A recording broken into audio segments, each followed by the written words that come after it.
especially.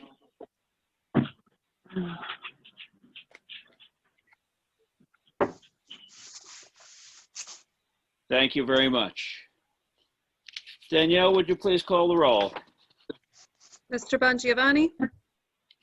Mr. Duncan? Here. Mr. Gaffney? Here. Mrs. Crock? Here. Mr. Lejo?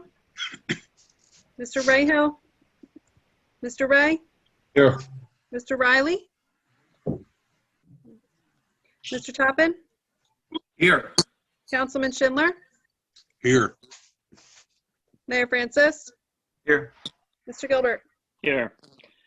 Minutes of the meeting of February 16, 2021 were distributed electronically. Are there any additions or corrections to the minutes? Seeing none, I will entertain a motion for approval. Make a motion. Second. Mr. Duncan? Yes. Mr. Gaffney? Yes. Mrs. Crock? Yes. Mr. Ray? Yes. Mr. Toppin? Yes. Councilman Schindler? Abstain. Mayor Francis? Yes. Mr. Gilbert? Yes. We have continued application, Mr. Giovanni Chiriboga, lot 50208, lot 22, 239 Squaw Trail. The applicant would like to build a patio wall, rock wall by stream, and general landscaping, et cetera, et cetera. Mr. Chiriboga here? I saw him earlier. I thought he was. I know. Yeah. He's there. He's waving his hand. You have to go on mute. Oh, there he is. Oh, okay. Okay, there we go. All right. I know Mr. Carabell is here. There we go. Okay. Bill, do you want to swear him Yes. in? This is a There we go. will Mr. Chiriboga be the only witness? No, I'll be a witness also. Who just spoke? I think that was Jeff Carriaga. Jeff Carriaga. Would you please, each of you, raise your right hands?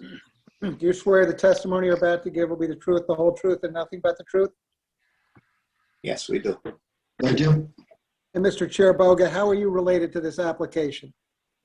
I am the owner of the property, sir. And Mr. Carriaga, you're a licensed engineer in the state of New Jersey, and you participated in the preparation of these plans, isn't that right? That's correct.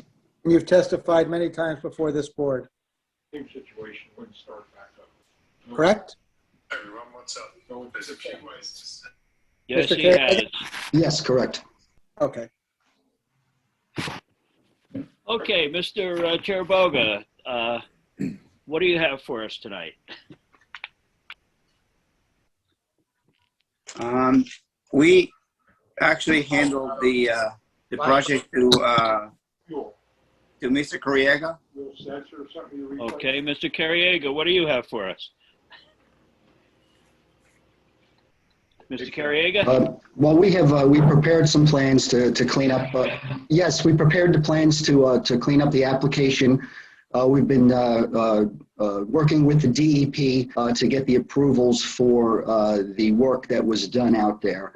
Essentially, the work that was done, he's going to have to remove a small portion of the patio that was a larger footprint than the existing patio.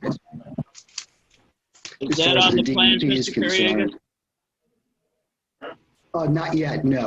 Our plans show to keep everything there. The DEP is going to want, it's actually 31.9 square feet of the patio removed. It's essentially going to go back to the same footprint that it was before, and then it will be qualified for a permit by rule. Okay. So that essentially the application is not going to change with the exception of a small part of the patio that's going to be removed. That's the additional footprint that was beyond the original. And how can we see what that is? If you look on sheet number 2 of the plans, on the far left-hand side, there was the pre-existing conditions, the survey that Giovanni had gotten when he purchased the property. And then if you look at the middle map there, it shows the difference in the footprint of the patio. It's just a small extension, and I guess it was a grill area that he was building in there too. So that will have to be removed to go back. So it'll be the exact same footprint that you see on. Yes, very good. Thank you.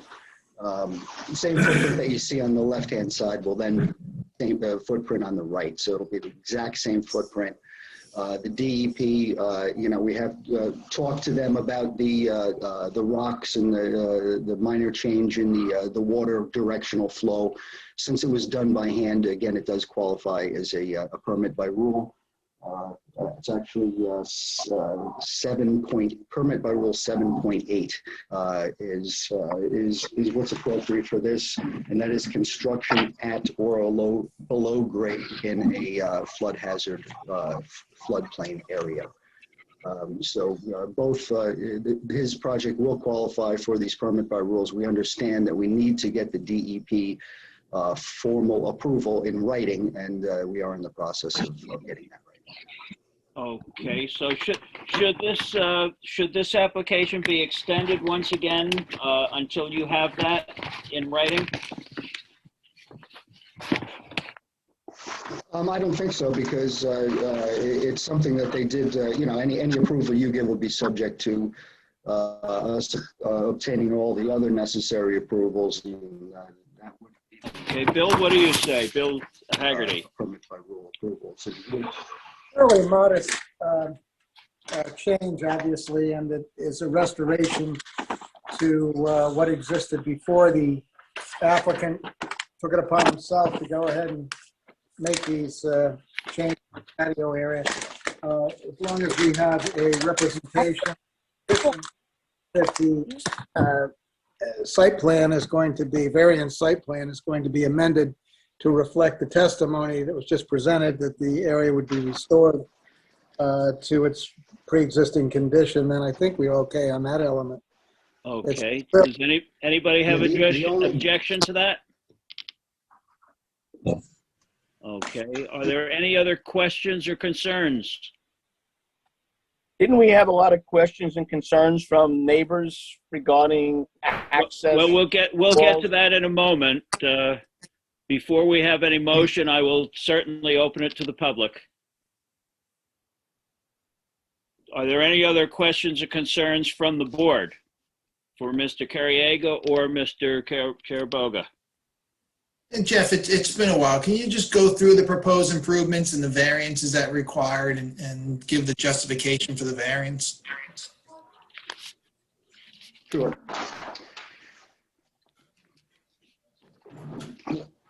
So the variances that we're looking for are, first one is no building or structure within 50 feet of a bank, lake, pond, etc. So we do require a variance for that. Pre-existing condition, lot width 120 feet required. We have less than that. I don't know the exact number here. Minimum side yard setback 15 feet required. We have 12.2 feet. And retaining wall setback 5 feet required, and one of the retaining walls is on the property line. So that would be 0 setback. But those are the pre-existing. It's really the variance that you're here for is for construction within 50 feet of the lake, correct? And is it predominantly related to the patio? That's correct. But you're bringing the patio back to existing conditions, right? That's correct. And there's also the additional patio that's down by the seawall down there. That also is a permit by rule 7.8 also, according to our wetlands consultant. Okay, so on the side of the house, you're expanding it. You're keeping that what's being proposed. Because it looks like from the existing proposed, you're expanding the parking lot. I mean, expanding the patio and the walk on the side of the house. Well, it's right next to the lake there, right by the side front property. Okay, because I'm just not following your statement was you're bringing it back to pre-existing condition, And I'm just wondering, you know, okay, what is going to be the proposed change, or are you just improving what was existing? The pre-existing condition is the patio, you know, off of adjacent to the house. Adjacent to that the wasn't- stream. That wasn't what? That wasn't present? You know, you're showing as the existing survey. No, it was. If you look on the on the survey, or yeah, there's the survey. That's the current survey right now. I don't know if you can go back to sheet 2 of the plans, because then I could show the difference in the two existing conditions and pre-existing conditions. So if you go to, look at the drawing on the far left, you'll see the patio is has a certain shape, and then if you look over to the right, you see that there's a couple of bump outs that were created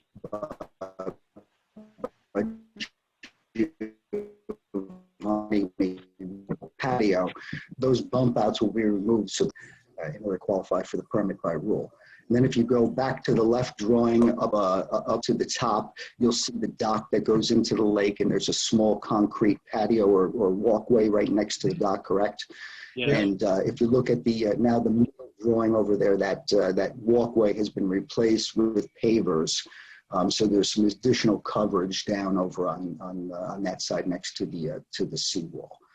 So that additional coverage right there is what we need to get approved by the DEP as a permit by rule. And that again is per permit by rule 7.8, construction at or below grade within the floodplain.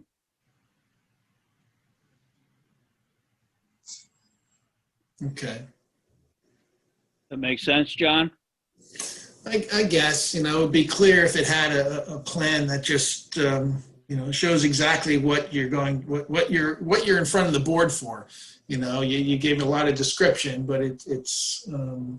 Well, this is, I mean, we are in front of the board for exactly what you see in the middle thing there with those little bump outs, 31.9 square feet of those of patio removed so that we could get up to the same footprint as the pre-existing. So, So you're saying the only that difference is it's actually, but your statement is that you're reducing that to meet DEP requirements. We are reducing the patio size behind the house there by the stream to meet the exact same footprint as it was prior to Giovanni purchasing the property. Which is reflected on the. So that little bump out. Yep. Okay, that rock wall, that's. Okay. So that's it, that little bump out there, then, and everything else is gonna. So essentially the footprint, that little bump out there and the little bump out, it's a change of a shape of a bump out, you know, right to, if you're looking at the house from this angle to the left-hand side over there. So again, it's very minor. It's only 31.9 square feet. It's not a big deal here. It does affect the coverage. We are looking for a coverage variance. We have 19.2% on the plan. When we remove that patio, it's going to go down to 19.1%. So that's the only change of our variance request. Instead of a 19.2% coverage variance, we're looking for 19.1. Slightly. So if Bill Donegan picks up this, you know, if the board does look favorable and they vote on this, how does Bill Donegan, you know, look at this approval and compare what the board approves versus what may have changed, you know, in the future? He has to go to the resolution. We just completed plans a few days ago for the flood hazard area approvals, and it shows those 31.9 feet being removed. So essentially, we'll take that plan, assuming that is what gets approved. We can give the board, you know, revised plans per the flood hazard area approval. And again, it's the only difference from what you see the plans that you have right now is a 0.1% of coverage. So it'll be a variance of 19.1% instead of the requested 19.2 right now. Okay. What about the location of the septic system and the location of the well? That is illustrated on the current plans.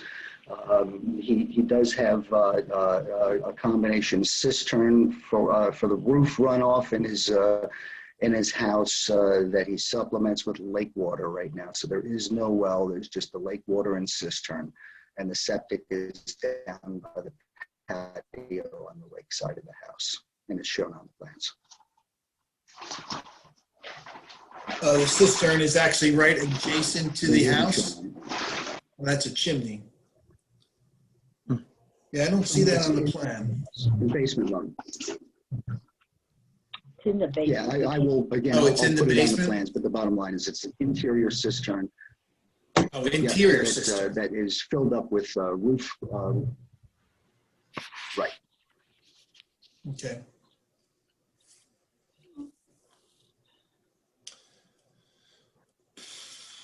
Comments, questions from the board? What about the issue of the stream that was running across it that he did all the work on? Where did it fall into play, Jeff? That was one of the issues we had the last time that was going to get The DEP. identified as why it was worked on, et cetera, et cetera. Right, yes, that was brought up. The DEP has been out there. They have looked at that, and basically because it was done by hand, and it didn't really change the main direction of the stream, that should be allowed as a permit by rule, is the 7.8 permit by rule. Similarly, like I don't know if people know this, but in general, if you want to dredge out the lake or a stream, if it's done by hand and you're not changing the original bottom of the stream, it qualifies for a permit by rule. So any dredging activities that just take silt out of the water or out of the stream, if done by hand, are allowed to be done under a permit by rule. But the last time they stipulated that it was, taking the dirt out of the stream is one, digging it and rerouting it is not exactly that. Taking out the silt. Right. Well, yeah, it's understood that we have to get DEP approval. Yeah, it's understood we have to get DEP approval for what he did out there. And again, they have been positive about letting it stay, just because again it was done by hand and there weren't machines in the stream. I'd rather see a lot of hands. Say that again, Bob. What was that again, Bob? A lot of work with hands and shovels.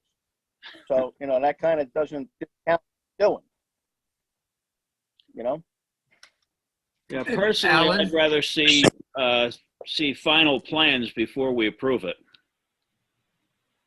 Yeah, Alan and John, do you think we should see the DEP approval before we go any further? I mean, if Definitely. DEP comes back and says, you got to do 10 different things before this thing goes off, wouldn't we want that before we go any further? I think so. Yeah, we can, the board can certainly, it's not uncommon to approve something contingent upon DEP approval, but we don't have the DEP approved plan or proposed plan to the DEP in front of us. And that's really what I think we should have is knowing exactly what the DEP is approving so that the board feels comfortable that, you're approving, you know exactly what you're approving. We went through a discussion with it, but we don't have a final plan. Right. John indicates what we could do is ask that the applicant supply the plans that were submitted to the DEP, and if the board acts favorably, indicate that the approval is conditional upon DEP approval of those plans. Then we have exactly as proposed in front of us. So, Bill, what would be the mechanism then if we conditionally approve it now and say, hey, okay, guys, we're fine as long as we get the DEP approval? He doesn't get that approval. How do we know that? Well, be a condition that approval be provided to this board and we'll have to monitor that and make sure that they proceed in that fashion. And if the DEP changes its mind or has some other position that requires a modification of the plans, the applicant will have to come back in before the board Okay. on notice because, you know, at that point, we'll be down the road a bit and ask Yeah. approval. Mhm. Right. Okay. But our Thank mechanism you. to make sure it's right is to wait. I believe so. I would rather wait. I would rather see the plans and know what we're working with. Well, I think you can do that. I think they can bring in the plans that were provided and proceed in that fashion. Okay, but we don't have that yet. As John indicates, an applicant is entitled to ask that the board, you know, proceed with a condition on other governmental approvals. If he brings in exactly the plan submitted to the DEP, then I think they've fulfilled what they're supposed to do. And we just have to be careful with our monitoring to make sure that that's what the DEP looks at and approves. Well, and that's something we don't yet have. We don't have a No, copy of what no, they've provided to the DEP. You can, No, we don't, but we we're can going certainly again. supply that to you. Jeff, how So long do Bill- you think it's going to take to get the DEP approval? How long? We're probably looking at 30 to 60 days. Okay. So why don't, if we're looking at hypothetically, if we conditionally approve this, we can hold off the resolution, can't we, Bill, until we get that DEP Well, approved? Well, we'd have a resolution, but the resolution would encompass conditions. But I think that it certainly is. Clean, it's much cleaner. They can't do anything, they can't do anything anyway until they get the DEP approval. So Exactly. if they just, ask for an extension for 60 days and then come back with the approved plan from the DEP, and then it's just a slam dunk. It's an easy discussion then. Right. Right. Absolutely, John. I was going to be a little combative with it, though. They can do anything. They can do anything, but It's just such a, like other people have. But if we it's just such a clean, it's a clean way to application, extend it. clean resolution. It just makes things so less complicated. Yep. You hear from the applicant's attorney?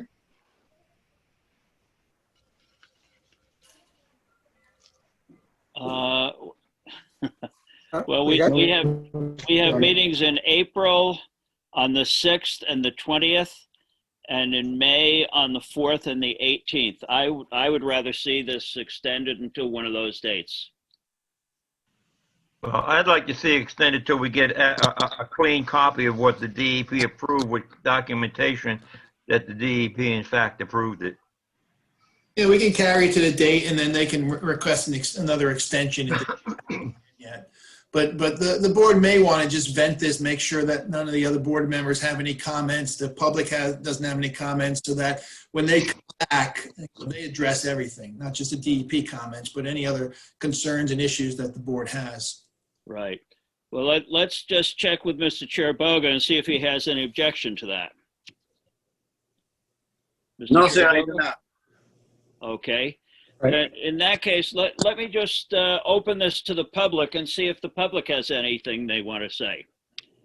So I will open this to the public for comments or questions on this application, anything at all.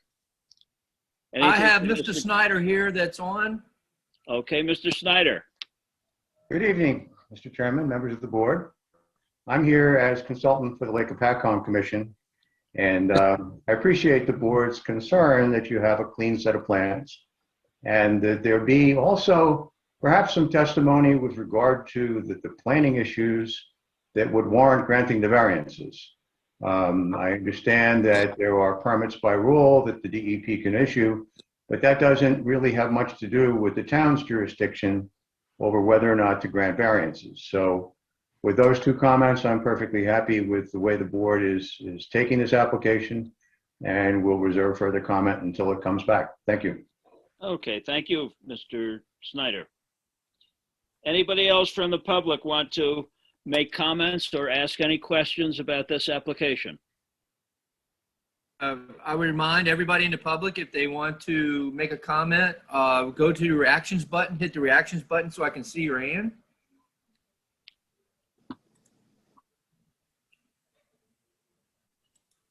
Mr. Chairman, I don't see anybody else. Okay, then I will bring it back to the board. Before we look for any extensions, anybody from the board have additional questions or concerns to express to Mr. Chiriboga or Mr. Carriega? I do. Go ahead. The last time we met on this application, we talked about some infringements on the property line, that wall being one, other things being built over the line, building, and I know you said wait for the public, but those things should be a little addressed today by Jeff, since they were looking into that as part of this application, along with the stream, along with the pavers and the other components. So, Jeff, what do we have on that? Things that go over the line. With regard to the retaining wall over the property lines, that's really, I believe, just a sheer rock face that has stucco essentially put on top of it. So that's really not a retaining wall. It's just a sheer rock with stucco on top of it. So I think that's pretty much a pre-existing condition where it was the rock, and now it just has a different surface to make it look better. So I think it's pretty much a hardship pre-existing condition is a request for a variance as far as the retaining wall goes. But not known. I didn't hear that.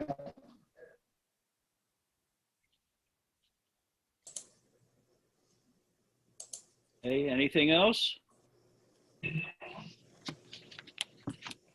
All right, Jeff and Giovanni, when would you like the extension to go to? March, April? Probably as long as you're willing to grant. I would say put it to April for now. April 6th or the 20th? Say 20th. 20th, okay. Then I will entertain a motion to continue this application to April 20th without notice. If they have to come back and ask for additional extension, it might be with notice. But this one would be without notice. So somebody want to make that motion? I'll make that motion. I'll second. I seconded it already. Come on. Mr. Duncan? Yes. Mr. Gaffney? Yes. Mr. Strong? Yes. Mr. Ray? Yes. Mr. Toppin? Yes. Councilman Schindler? Yes. Mayor Francis? Yeah. Mr. Gilbert? Yes. Okay, thank you very much, Mr. Chiriboga and Mr. Carriego, and we will see you again on the 18th of April. Thank you so much. Have a good Thank you. Okay. Next, we have a new application, Klaus Bennert, Block 31605, Lot 5, 76 Ithanel Road. Applicant would like to build a two-car garage, expand the existing residence, add a double balcony, and there are variances required. Is Mr. Bennert here? Yep. I am. Yep. Mr. Bennett, would you raise your right hand? Do you Yeah. swear? Okay, do you swear the testimony you're about to give will be the truth, the whole truth, and nothing but the truth? I do. And you're the property owner? Yes. Now, isn't this a carried application? Didn't we hear this on November 17th with a request from the applicant to carry it? I think our focus was revised plans for the garage, if I recall. Mm-hmm. That's correct. Am I right? I think I am. Yes, you are. Okay. And I'm the architect, Matt McKenna. Okay. Just so you Would know. Okay, would you raise your right hand, please? Do you swear the testimony you're about to give will be the truth, the whole truth, and nothing but the truth? I do. Mr. Smetana, you're currently licensed as an architect in the state of New Jersey. And Yes, you I am. participated in the preparation of these plans? Yes, I did. And you've testified many times before this board as well. Isn't that correct? That's correct, yes. And Bill, this application is more than just the garage now. When the board. No. It involves more than that, but I think the focus of the board was really a concern with the garage and. Yeah, no, I agree. And they did ask them to come back and look at the house itself and modify the house. Right. Wondering, was this appropriate just to carry, or given the fact that it's now expands the house, should that have been renoticed? It was renoticed. It was? Okay. All right. Yes. Good. Yeah, because it's kind of a new project, and it would be fair to the residents, the property owners on that. Okay, good. Okay, why don't we start with Mr. Rushke's technical review of, let's see, what was the date? February 2nd, 2021. Mr. Rushke deems the application complete, but there are quite a few items there are 8 items in the technical review. Why don't we go through those? The Greenway surveying should be submitted. Has that been done?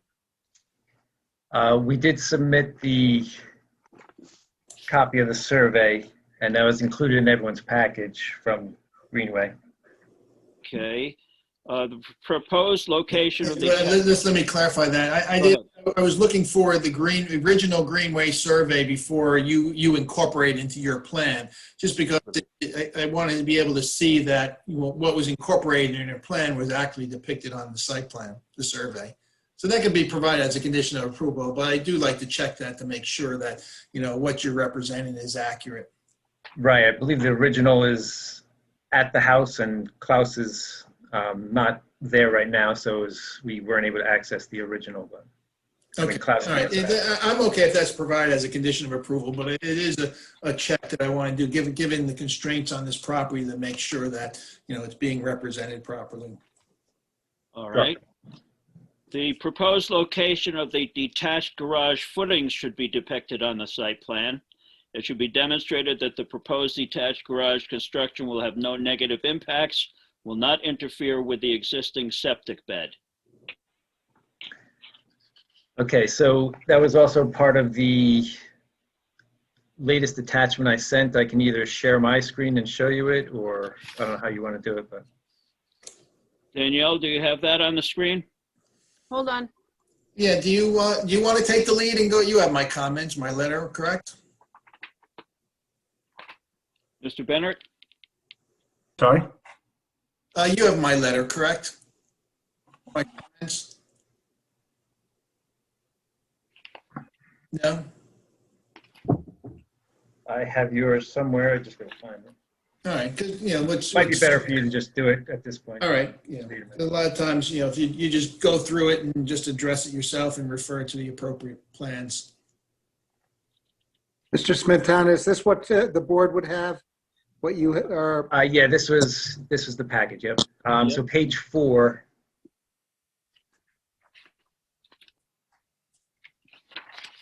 Okay. So on the left edge, you'll see it says basically edge of leach field, the dashed line kind of at an angle. And then about perpendicular to the bottom of the page is the edge of the actual garage structure. The piers and foundation are recessed in. So the center of pier is 2'8" back from the edge of the garage, and the footing wrapping around it sticks out about a foot. So there's at least a foot from the leach field to the edge of footing. The footing is going to be below grade 3'6". So the impact to the field is avoided, basically. Okay. I have one question on that. Was this run by Sussex County Health Department? I mean, the minimum they'll allow is 5 feet from a structure, I mean, to an existing septic field. I mean, this is pretty much on top of it, so I think Sussex County Health Department should have some say in this before we. Yeah, we did have a back and forth with Sussex County Health Department, and the latest they had told us is we can't build over it. We had wanted to cantilever over it, so we were allowed to go up to it but not over it. But You have some kind of letter from them, or? yeah, I'd have to dig that one up for you. I can certainly provide. Because I mean, I've only let that, they've only let that in an extreme hardship to where you can get closer than 5 feet with to your septic system with any kind of structure.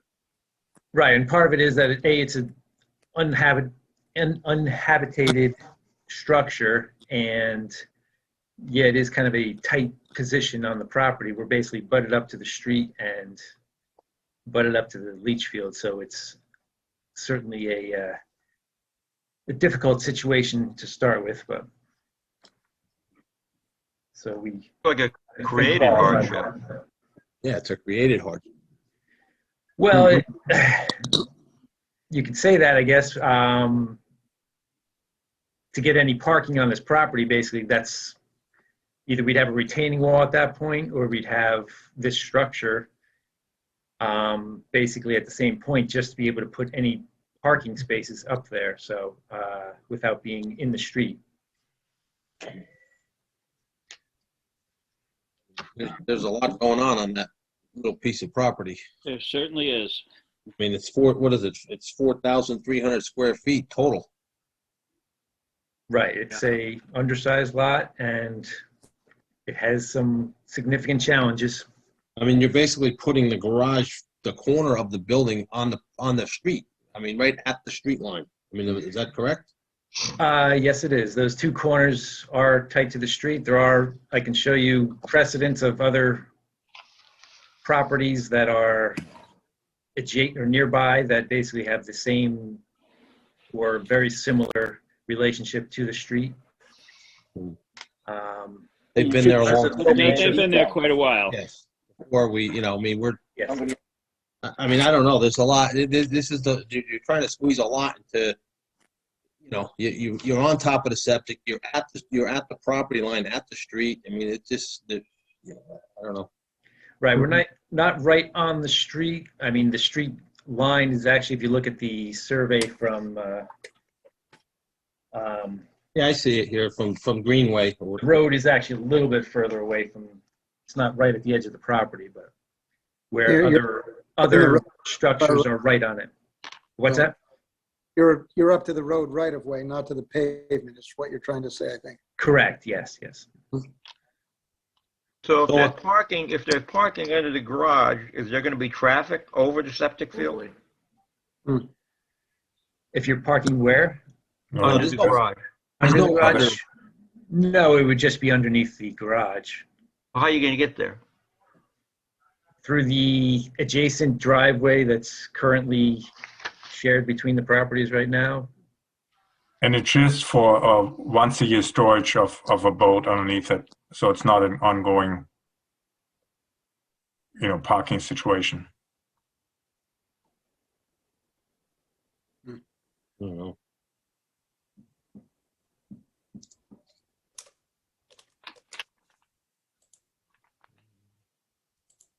All right, what about the roof gutters and so on, downspouts? So we were addressing the downspouts two ways, which will be on that previous set of drawings. The first is, we can go to there's just a quick detail through the rain garden, but a rain garden that'll be set up adjacent to the leach field. And then the second means is going to be a water rain gutter retention tank that'll be kept in the underneath the garage that will collect rainwater basically and then slowly dissipate it into the property for watering purposes. If you Go down one more slide. It does show it on there, but one more. Yeah, on the bottom right corner, there's basically going to be a tank in that corner, or bottom left, I should say now. But right, exactly. Yep.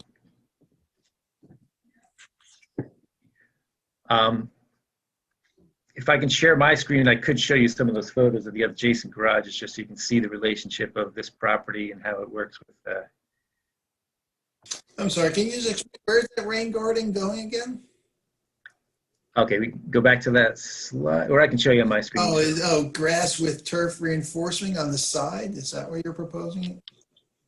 And then it's the rain garden area is on the other side of the septic bed? I see it. Correct, yes. Yeah, and again, that's something that needs to be reviewed by the health department, being in such close proximity of the septic field. And then are you recharging then that area, because you're right above a retaining wall? So you're pushing water, recharging right behind the wall?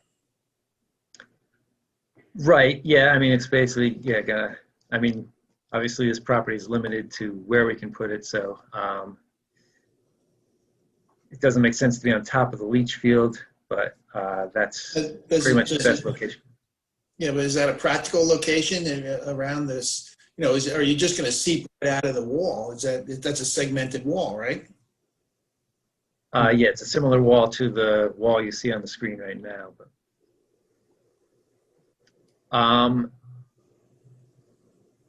although we are filling in grade on the opposite side of that wall in the positioning of the house, so it would work its way into the ground. Yeah, I would think the Board of Health would have raised some concerns about that, having the rain garden so close to the septic bed. By definition, rain garden is unique where it's not listed in the code, but it's basically similar to a dry well where you're recharging in that location. Right. I mean, it's kind of the secondary means of collection. The tank underneath the garage would be the primary means, but. What, tank underneath the garage is so for recharge, or? Well, it's for, rainwater collection and then distribution throughout the property, basically, as as needed. That's a solid tank. Correct. Yes. I mean, then you're going to pipe it, I guess. I would just Right. use for watering, so hose and stuff, or piping, whatever makes the most sense. Currently, the water is coming out of the lake. There's no well or anything, so it's actually good to have something up high to be able to water. Now, your drinking water is coming from the lake right now? Is that what you? Yeah. I mean, there is public water available on that street. I mean, I don't know. No, there's not. I wish there was. Yeah, you sure? I'm pretty sure there is. I mean, Yeah, I think it's a 2-inch. Really? Yes. That is news to me. I love the idea of that because, it's not, but everybody. There's a hydrant there, isn't there? There's a hydrant just up the block from you. Yes. Yeah, I'm pretty sure it does extend beyond that hydrant. Another point, was this actual site plan submitted to the county for them to review, or did you just kind of tell them what you were looking to do? No, we had sent them the whole garage layout. That was all sent to them, yes. I mean, I'm just looking at the thing. You're going to have a 16.5-foot high billboard right at the road. I mean, that's the height of the garage, is 16.6 at the front. Am I correct? Right on. At the highest point, correct, yes. I mean, and that's right at the property line. Right, which I'll show you.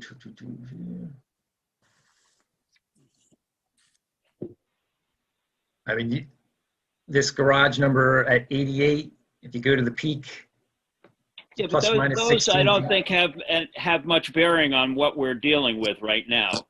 We have no idea when they were built, if they required any variances, if they predeceased or pre-existed. I mean, Right, but they I do was is- over there the other day, and I can tell you right now, right next to you, there are no garages on Yes, I was either just looking side. at it. On either side. Yeah, there is on the left, there is. Yeah, I saw that one. This house, this garage on number 74 is what you're looking at. That's their garage. Okay. This retaining wall dives right into the property, and the proposed garage would be straightforward where that boat is. That's literally where the boat would park. And that is Klaus's boat right now, so. So, and those, I mean, we're 76, those garages are just down the street, 88, 86, 90, 94. I mean, they're literally right on the street, just angled with the street, approximately 16 feet tall from the street. This property just happens to have that huge drop off in the back. So from the back, it's actually going to expose similar to the other garage that's currently at 74. So you I mean, see those garages have been there my entire life. I've lived here my entire life. So none of those I would be fairly certain they all predated zoning. right, but it's an established precedent for that street because of the conditions that are there. But Oh, let's don't go there.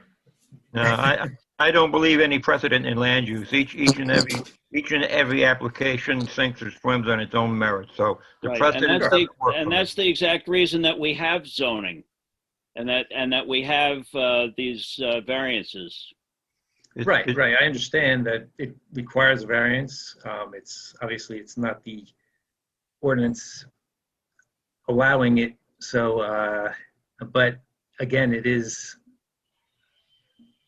there is precedent on this street of other garages with similar conditions, basically. I don't know how we can make it. I don't know how we can make it any clearer. That anything built back before we had land use board and zoning and stuff like that, we get. But now you're in 2021. Each property stands on its own merit at the time. It's a spot in time. Understood. I mean, this one has some challenging conditions to it, so that's why we're going It for does. variances. Okay, let's move on with the rest of Mr. Rushke's report. Well, Yeah, before just to go, before we get there, I'd like to just go back and revisit what the circulation on this property is really going to look like with traffic and with evidently where the garage is a very big issue. And I'd really like to see what the real plan for circulation is. How are you getting cars in and out? How are you getting boats in and out? Before we do that, I'd like to understand exactly how you're going to get around this property. Sure. So let's see. Let me zoom in here.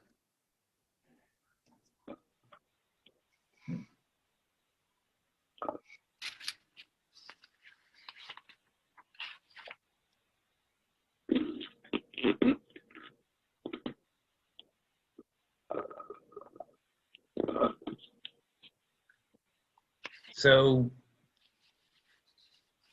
basically, we're pulling in from Ithanel Road into the two garages with an additional small space here that we can try to fit a smaller vehicle possibly. So parking up at this top level, you're then down about 8 feet to the level of where the septic field is and where that boat was parked there.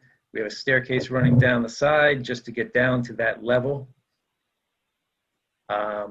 The driveway in that photo coming from the left where you saw the boat straight forward is off to the left here coming in. So that access for a boat would basically be in from that existing driveway. And then it's basically just a path walking down to the entranceway to the house, which we haven't gotten to yet, but we've eliminated some of the existing shared walkway that was coming along the left side of the property and created a separate independent front walkway for this house by itself with a stair accessing the upper level. And then stepping down from this terraced section of the front yard here, there's a retaining wall that's existing now. You know, we would basically be able to step down, walk along grass along the side, and get into the backyard.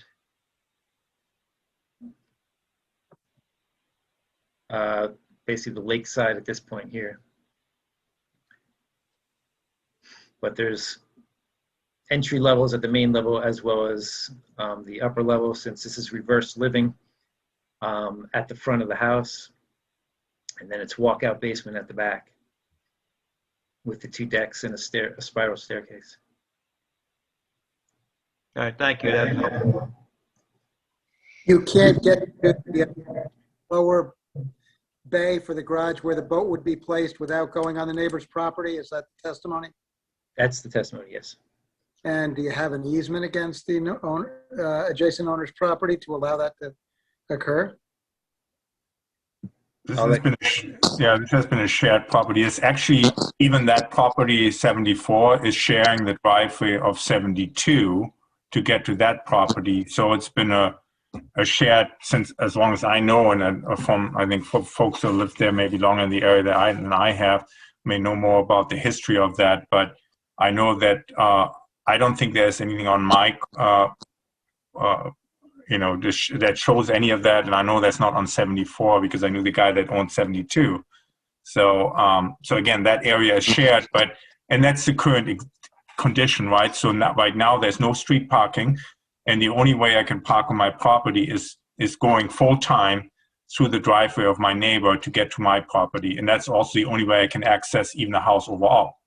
So this is a great improvement to not being able to to use that once a year versus having to every day I park there have to be able to drive through that driveway to get to my house or walk down the driveway. So that's why the whole thing, why we're trying to do this.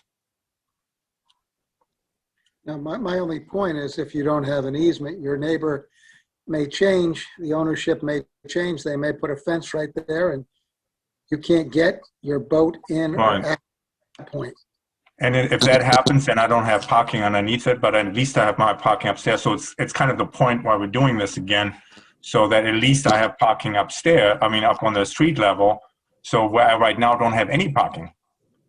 So the only parking I have is going through my neighbor's driveway.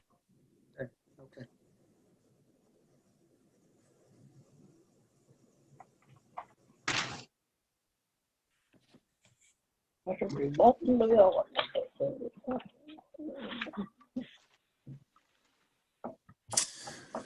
This shows you the relationship of the street, that dashed line basically, versus the property edge, just so you can see that too. Mhm.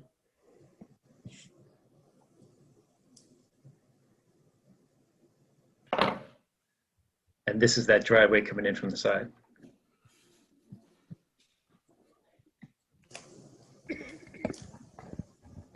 Okay. So, just while we're on the subject of the garage, you're comparing, garage to other garage on the street.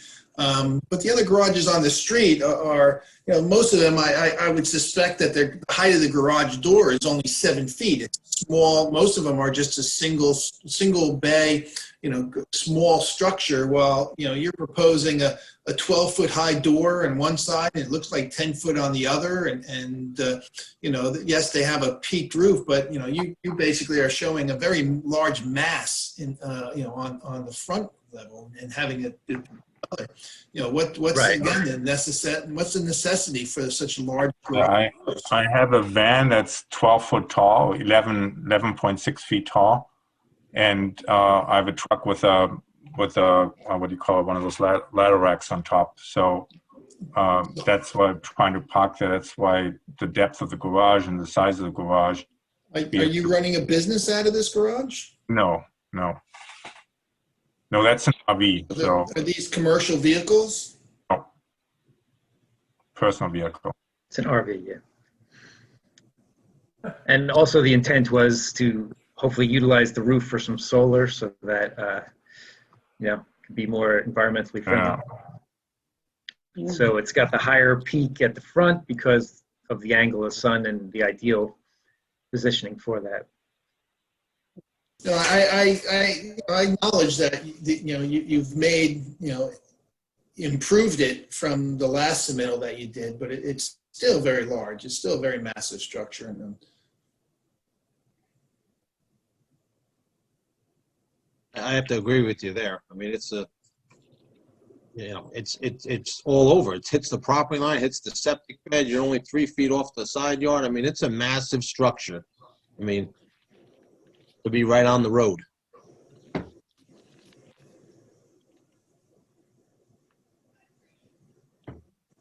It doesn't improve the neighborhood. Absolutely not. That's for sure. Bill, hey, Bill, I just got a basic question. Help me because I'm the new guy here. How, as a board, could we even consider approving something that certainly I haven't heard, and if there's something there, great, put it on in evidence, but I haven't heard anything that allows it by deed or by easement them going on another property to get to theirs or use theirs. How, as a board, do we even have the right to approve that if we don't have anything documented in that sense? Well, apparently, at least based on the testimony that's been presented to us thus far, there's no right of access currently. So every time the property owner is putting his boat where it's shown in that photograph or bringing a car in, he's going across his neighbor's property without an easement or authorization. So the argument he's making is, well, we're going to improve that, so at least we're going to have 2 parking spaces up on Ithanel that we don't have now. So we'll have those. We're going to put a garage underneath, and we're going to roll the dice. And we're going to hope that we can be able to continue to use that in the future with no guarantee, because if the neighbor and I get into an argument or we get a new neighbor, they put a fence there, and that use of that garage to bring the boat in anyway is gone. You still have the right to store stuff in there and whatever, but you're not going to be able to access it anymore. So the argument is I'm going to improve the situation by providing 2 parking spaces on Ithanel, directly accessed from Ithanel where that doesn't currently exist. We're wrestling with the size of the garage, the depth of the garage, the height of the garage, the garage door heights, which then control the height of the garage. So, and then the argument is, although it's not a precedent, there's a neighborhood scheme or pattern that's developed, but the neighborhood pattern appears based on the photographs that have been presented to involve peaked roofs and not the architectural scheme that's now presented. I just don't get I don't understand how we have the right, if it's not part of if the neighbor's not part of the application, how do we have the right to approve anything that goes on their property? I just don't understand that. Yeah, well, the thing is, we're not though, are we? Because we're not allowing him to do that. We're talking specifically about the garage. And the garage is huge. We're not giving him authority or any permission to cross the other people's property. He's saying he's using it to put his boat there. But if his neighbors at some points, like Bill said, put a fence up, he's done. He's done able to use it. So maybe what was helpful to mention is that if we're allowing him, if the testimony, he gives testimony saying, let me build a garage, I'm going to improve everything, but if you let me build this building, I'm going to use someone else's property to access what you're allowing me to use. It's no different than let him build part of his building on someone else's property. If part of the approval is we're going to allow him as a board knowingly to use someone else's property to allow us to grant the variances, that's just as bad as building a building on someone else's property. We're enabling someone to be non-compliant. I do look at this. I would say that the board, you can never give someone else that. Listen, if you look at the plans, look at the right side of the garage. The roof is hanging 4 feet over the road. So if the front of the garage is at the corner of the property, look at the overhang of the thing. That's hanging out over Ithanel Road. Look at either No, it's the, not. That's this point right here, basically. But that is following the edge of the road, but that is not going over the road. That is in line with the edge of the property. I haven't heard. No, then the architectural drawings are wrong. No, Bob's right. Yeah, you No, look they're at the right side garage elevation or the left side. That sloped roof hangs out over the It over hangs the out road. over the squared off garage, but it does not go over the road. That corner here hits, this corner hits, that line is a connection of those two. This is the line of the property.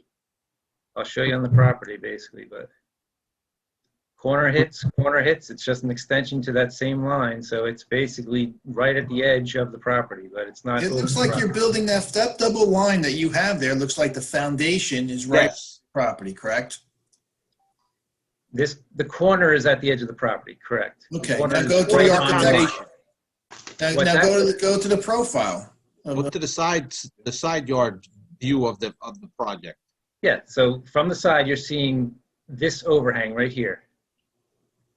So you're seeing to that point, this one little section here. So I'll show you. Side, let's zoom out. I mean, are those roof lines set This back? will- Yeah, I mean this is what I'm concerned with. Right where you have the arrow from there out. Yeah, from here out is the same thing as from here out. That is looking at the side of that right there, which is following the property line. It comes to a point, basically. It's not like it's a wide roof. It's this point, basically, is what you're seeing on the side. So you're telling me- constructing the roof to follow the property line. Yeah, I mean, so if you're telling me that roof line is following the property, then your garage corner is starting 4 feet back from the corner. Which, If I could pull this back a little bit, it sounds to me as if there's no way that you're going to have enough votes to get this passed tonight.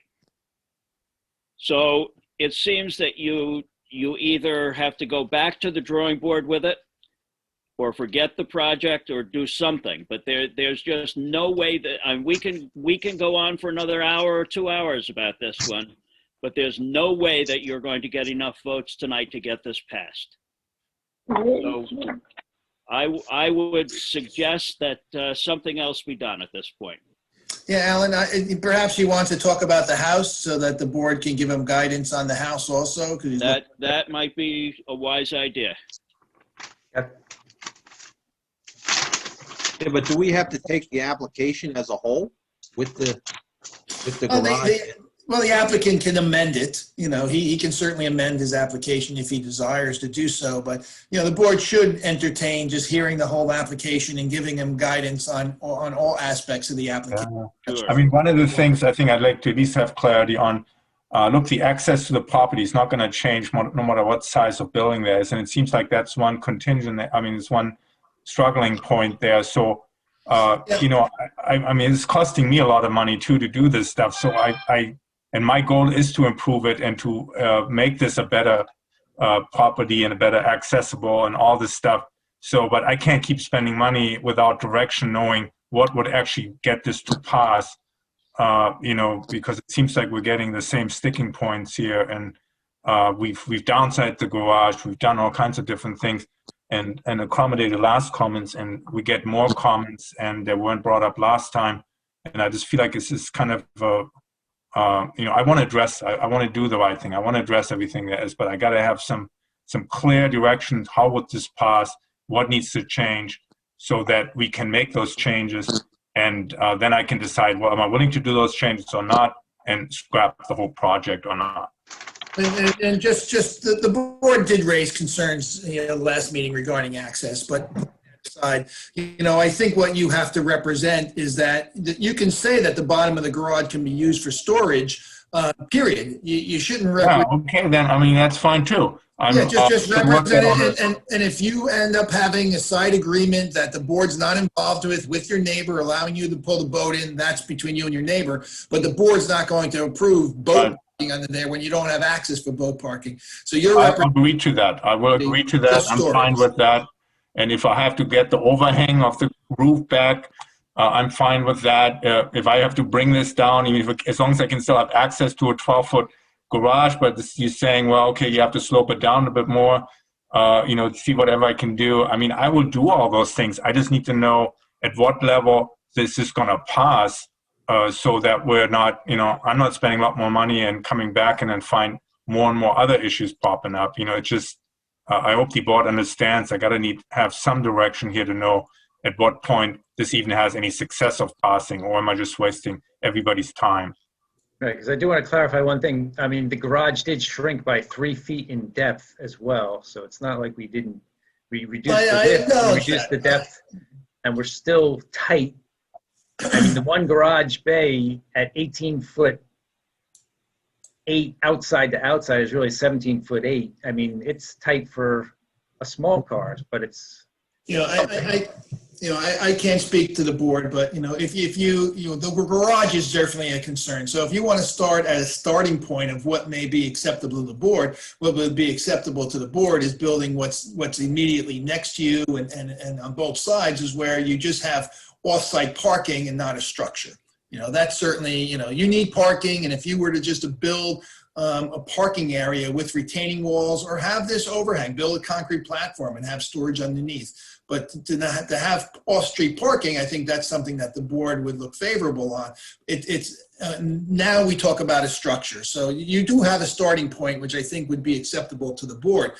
And just putting the structure is what's going to be is concerning. If you came in, but with all due respect, I kind of wish I would have known that before, because I spent a lot of money on the drawings of the thing. The board couldn't give you any. That's your priority to decide how you want to proceed. The board can't give you guidance like that in the beginning. And frankly, you came in with a very massive structure to start off with. I don't recall you coming in with a work session to get feedback from the board. You just came in with a very large structure, and you've been trying to get that large structure approved. That large structure is not much larger than this structure that's adjacent to it either. It's, I would tend to disagree. This is one in. You have two doors. This is probably a 7-foot high door, and it's just like a garage and a half.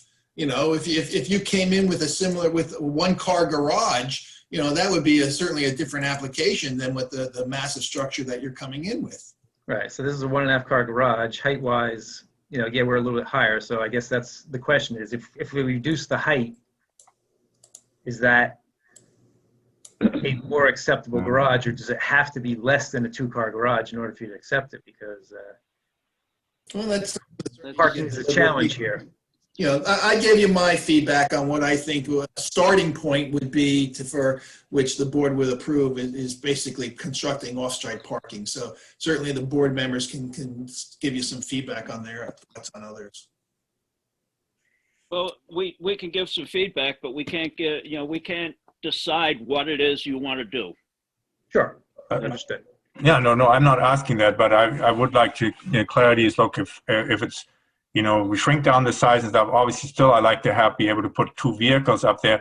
The problem, again, if it's a 1-car garage, then there is not probably enough space. You can at best squeeze maybe something on the side, but I don't know if you get even sufficient parking for that. So I think it was, a 2-car garage, it seems like would be desirable from a point also of providing off-street parking. Well, if the size itself is but there's just not the room for it. And I agree with John. If you just came in with some off-street parking rather than this massive garage, we might look more favorably upon it. Have you ever considered a carport? But does that make a difference? I mean, would that make a difference if the walls weren't there, but it was just had a roof? I mean, I consider that. I just need, does that make a difference to the board? Well, it might make a difference, but size still has to come into play. Well, you still need 2 cars, I'm assuming. So let's say we do 2-car carport. Well, certainly it takes away from mass when you're driving down the road. Certainly, that it's open to the air, and certainly something that is more favorable than the garage. itself, you know. I'm gonna stick on this one more time. Have you ever talked to the neighbor about, file for an easement for access? Get it out of the definition. I think my neighbor's in default of his property at this point. And I just keep in mind, this property, the reason we having kind of almost this problem, he's probably the previous owner, or I don't know how many owners back, 3 or 4 owners. When I bought the property, the same owner that owned 74 also owned 76, and then he defaulted on that property. So he did a bunch of stuff that, that's why the properties are all combined and same access and everything. So, and then we're going backwards to its original condition where there were separated properties, but it wasn't like that when I bought it.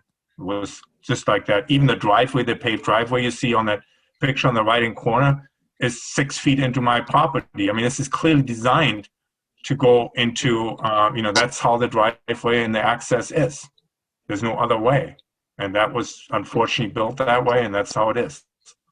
So I wish I can do something more about it. The best I can think of is what I'm doing. But if the size is too big, I'll look at that again. It would be nice also for storage to have something enclosed, but maybe it's a garage and a carport to the left of it or something like that. I don't know. I can certainly entertain that. And if that makes a difference to the board, I will look at that again and do that. So, I'm flexible I'm just trying to get something move forward. I think anything is better than what we have now. So that was my plan, but.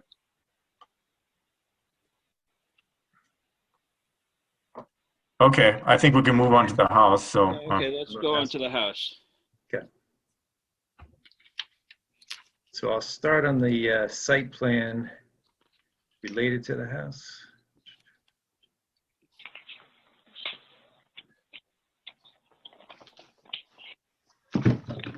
So the existing footprint of the house is the lighter dashed in section here. Yep.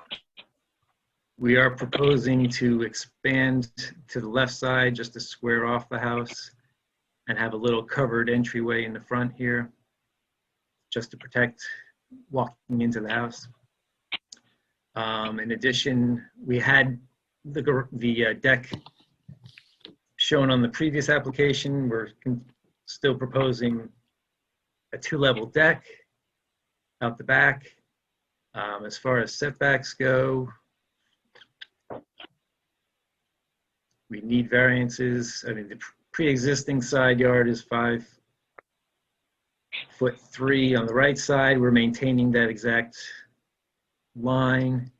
On the left side, we're proposing, currently it's at 6'6".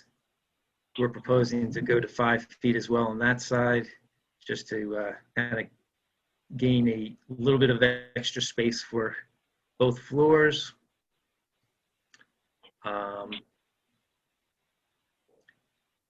I'll go to the drawings.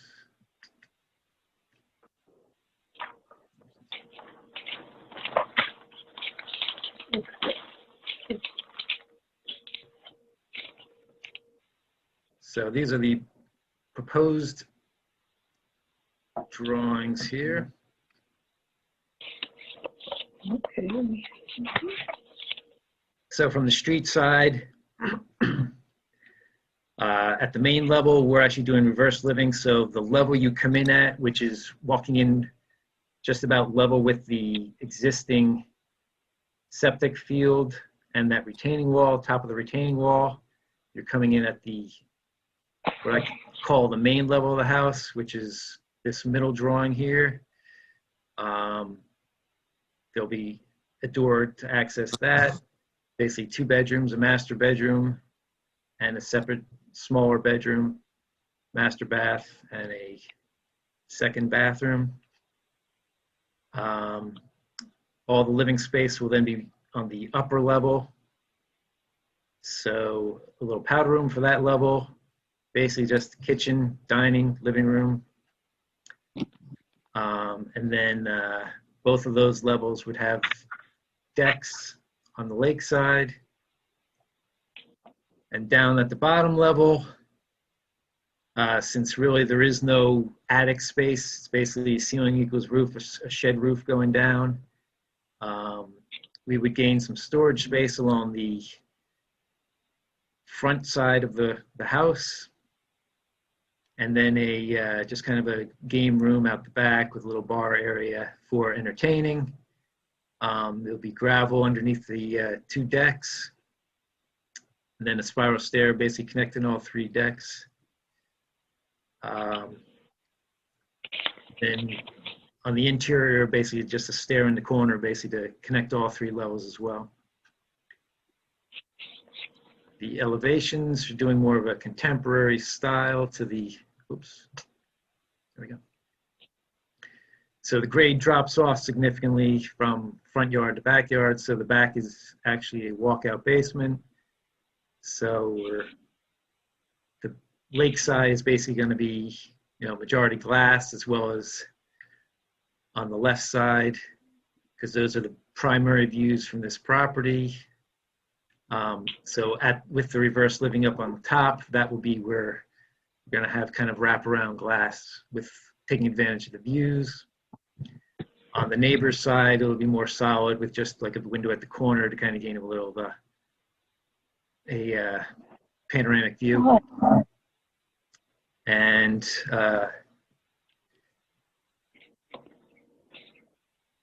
the front, basically, we have that staircase leading up to the upper level because of the reverse living setup. So that just comes in from the side here.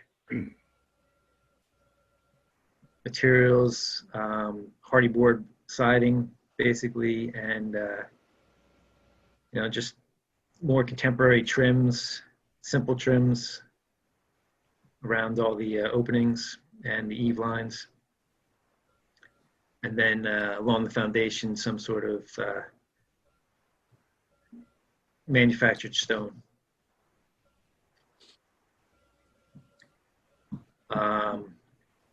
Square footage wise, it's,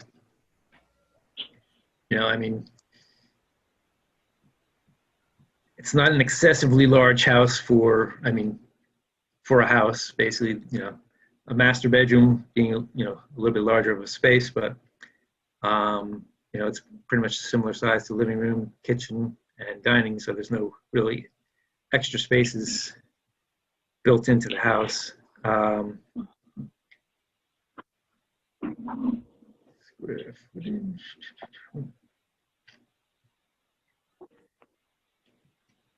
Oops, back to this one.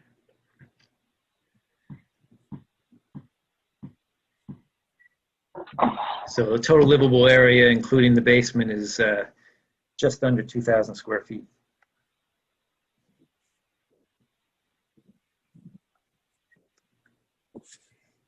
How is it as far as lot coverage? So lot coverage, we've actually, let me just zoom in here.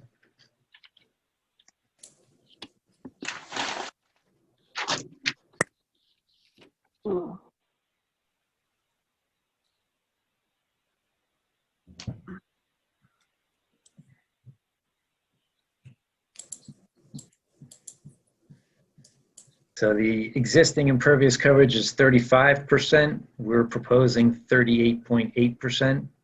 That includes all the garage, driveway, house additions. Building coverage currently is at,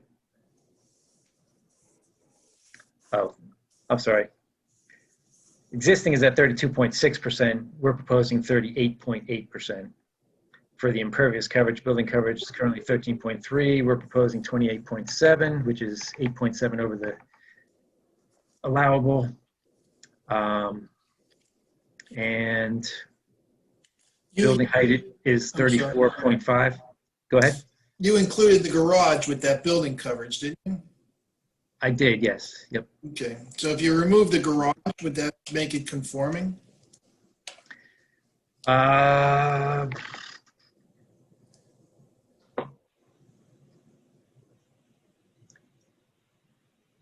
8.7% as far as building coverage goes, I believe so, yes.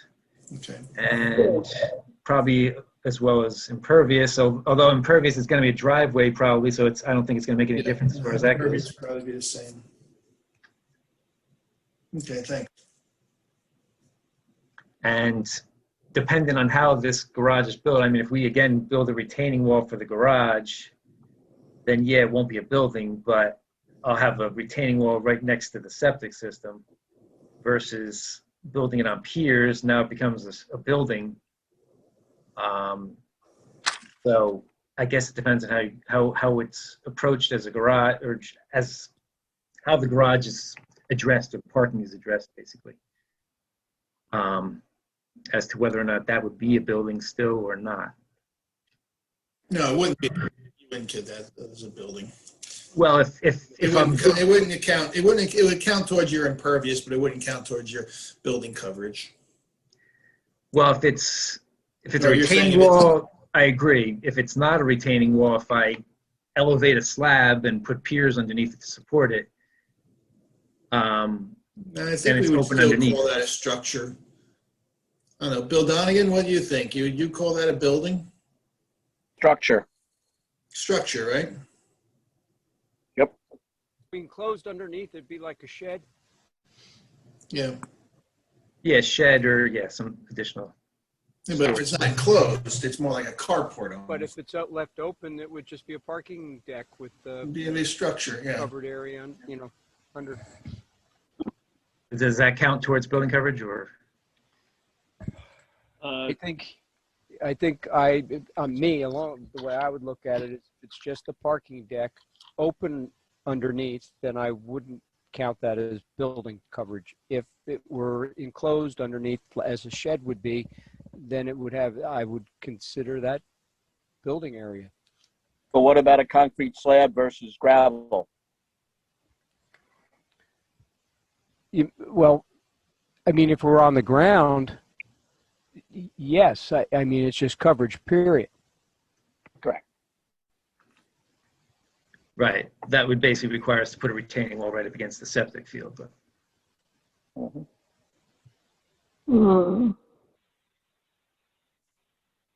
Well, getting back to the house, I think the house is very nice. Thanks. What was the floor area in the house before it was enlarged? What was the existing house floor area? Hold on, I can tell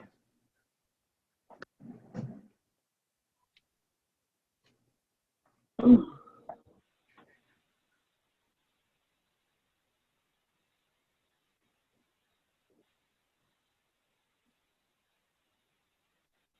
Well, we were more about the footprint than the floor area.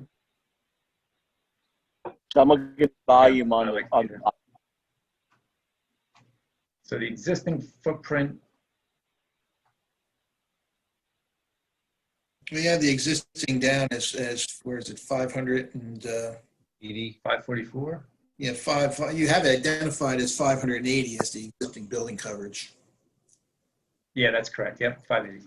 So and if you take the garage out, you said that brings you down to less than 20. So you're probably around 200 square feet maybe of the addition.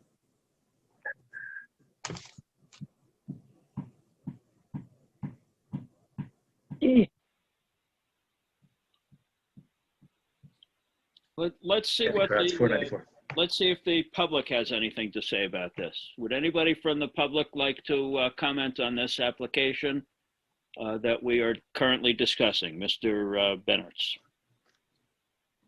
Anybody at all from the public? Please No, go I to have the a bottom of comment. your screen and to reactions and raise your hand. Hold on, Alan. Since he's sharing his screen, I gotta go through multiple screens. Give me a minute. Eric, so Eric Schneider wants to talk, and then Debbie, some guy, his wife. Okay. Hey, Eric, you're on. Thank you, Okay, Mr. Mr. Chairman. Schneider, you're on. As I said, I'm here on behalf of the Lake Hopatcong Commission, and our concern is, of course, the impact of this on the lake. A couple of thoughts I had: it would be helpful to have some of the balancing testimony with regard to how drainage is going to be handled. I would suggest, and certainly subject to Mr. Rushke's approval, that some kind of calculus be done to determine whether or not the storage that's proposed and the as yet undetailed distribution on the site would have any impact on the lake itself. We don't know how that's going to be done, and certainly that's an important part of it. Our concern is, again, just as with Mayor Francis, that the house does look nice. But from our standpoint, it's important that the benefit to the property owner be balanced with the impact on the lake and on the neighbors. Trying very hard to stay within the Lake Hopatcong thing and not go back and being a planner again. But that having been said, we think that this is, as presented, an overuse of the property. It makes it extremely difficult to offset the increased impervious coverage. And so I think there does need to be some more flexibility built into the plan rather than as proposed. Thank you, Mr. Snyder. Do you have anything to say about the rain garden, sir? Well, rain garden is a great idea. The difficulty is, where is that then going to discharge? It's quite close to the septic system. John made a good point earlier that the health department probably will have something to say about that, as well as the proximity of any construction to the leach field. Not sure what standard the septic field currently meets. So that's an issue as well. It may not have any impact on the house and the expansion, but it may. And certainly, if you look at the topography of the property, it's mostly rock. And as such, you don't have a great deal of room to actually filter whatever runoff occurs before it gets to the lake. And so I think that it would be helpful if the applicant provided some calculations to show how this is all going to work. Thank you, Mr. Snyder. Thank you. Now, if there was somebody else who wanted to speak. Yes, this is Mike DuBoard. After listening in on this concerns about the garage there, after driving down the roads around Hopatcong for 25 years, my concern is, with a garage like that, how do you pull in and pull out safely and without, causing possibly a collision with someone coming down the road? How do you see when you pull out if you're in a garage? And if you pull in, how do you back out and know what's coming down the road? Okay. We did provide windows along the sides, which I can. I think that was part of the thought process, suggesting a carport type structure rather than a solid structure. Mm-hmm. Right. Along with the fact that Ethanol is a very bad road currently, and putting up a large structure might hinder things even more. And as far as emergency vehicles going down that road, it's got to be a nightmare. Exactly. Is there anybody else from the public who would like to speak on this or ask questions about this application? Yes. Ms. Loring. Yes. First of all, I'd like to say that any improvement to this property would be greatly appreciated by the neighbors. It's been in such disrepair for so long that I know that a lot of my friends and neighbors on the road would like to see something done. I agree with you about the garage being very large. I have a car and a half garage, and I park. Where do you live? Which? I'm 80th and L. The numbers of the houses where they showed the garages are all wrong. Okay. They are. I'm 80. Jewel Gurman is 82. 84. Schilling is 86. Okay. Thank you. Okay, so that the numbers are much higher than they really are. I can pull in and out. I can see who's coming. people will stop and let you, but that's for a car. That's not for an RV, and that's not for a truck. So I can't, attest to that. But I have no trouble, and I pull in and I back out and never had a problem. But Okay. my garage has been there since 1960. So, as all the other garages have been. Oh, do you have anything Jules else, is Ms. Lauren? Jules is there longer. No, but I just would like the board to know that the neighbors, even though they're not on tonight, we have talked that any improvement Well, he you can make to you this can't house. speak for the neighbors at all, ma'am. No, but I can speak for myself. Jewel was on. Any improvement to the property will be greatly appreciated. Now, the size is up to you. Right. We obviously have no say about that, nothing about the zoning, but we would like to see an improvement. Okay, thank you very much, Ms. Lauren. Mrs. Modes, Mara Modes. Yes. Personally, I think the house there right now is cute, but I can understand him wanting to improve it. And I just wanted to talk about the water because I'm down the other end and the water's there. And I think you have to have water, don't you, for the arrow crests, or they can't have a multiple dwelling. So he's in between the two. Mm-hmm. So I do think he has municipal water. I can't swear by that, but it just seems that would be logical. Yeah, we can certainly check on that. Well, if it's He on both does ends of the not. street, he doesn't? No, I do not. It stops at 70. That's the last house on the block that has water. Because of the rock ledge. Okay. That's strange. Okay. Nope.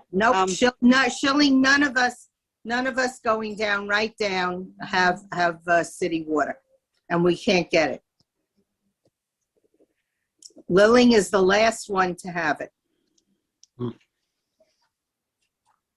Okay. Is there anybody else? The only thing I would be concerned about is because it's the hill. So anything he does on top of the hill is going to run down the hill and into the lake. Right. So that's my only concern. Thank Well, you. Oh, and I think people take their life in their hands trying to get their mail more than they do trying to get out of their garages, because we do look out for garages. Okay. Thank you. Anybody else from the public like to address this application? Sorry, be public and say, let's go. Anybody else from the public? Do you see anybody, Ron? Okay, I will bring it back to the board. What is the pleasure of the board or Mr. Bennett and Mr.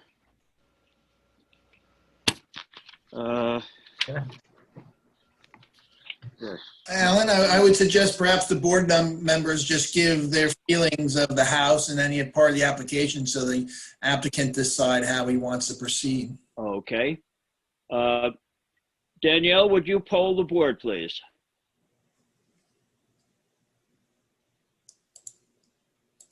Good morning, Danielle. Yep, she's on mute. Oh, hold on here. If the engineer could stop sharing his screen, that would be really helpful. Thank you. Go. There we go. Now I can see all our friends. What am I taking a vote on? Not a vote, just Not a vote. polling people in terms of how they feel about the house, not the garage, just the house. Okay. Mr. Duncan? I think it's a large step on a small lot. I'd like to see it reduced a little bit personally, even though it's a lot of effort in it. We're still so close to the sidelines. And now we go from being tight on one side, even tighter on the other. So we're just making it like the. Okay, next. Mr. Gaffney? Not being an engineer, it's a little bit difficult to say, but listening to what I've, especially with what I've heard from our professionals, I kind of concur with Mr. Duncan that there's a lot going on there. Okay. Mrs. Crock? I guess I agree with everyone, Bob, and Mr. Gaffney. Mr. Ray? I would have to agree. I mean, it's a little bit big for, it's a tight lot. I mean, there's a lot going on there, and I think it's just a little too big, in my opinion. Mr. Toppin? You're muted, Ron. Yeah. In Virginia, we have a saying for this. You're trying to put something in a 5-pound bag. I think, yeah, I'll leave it clean.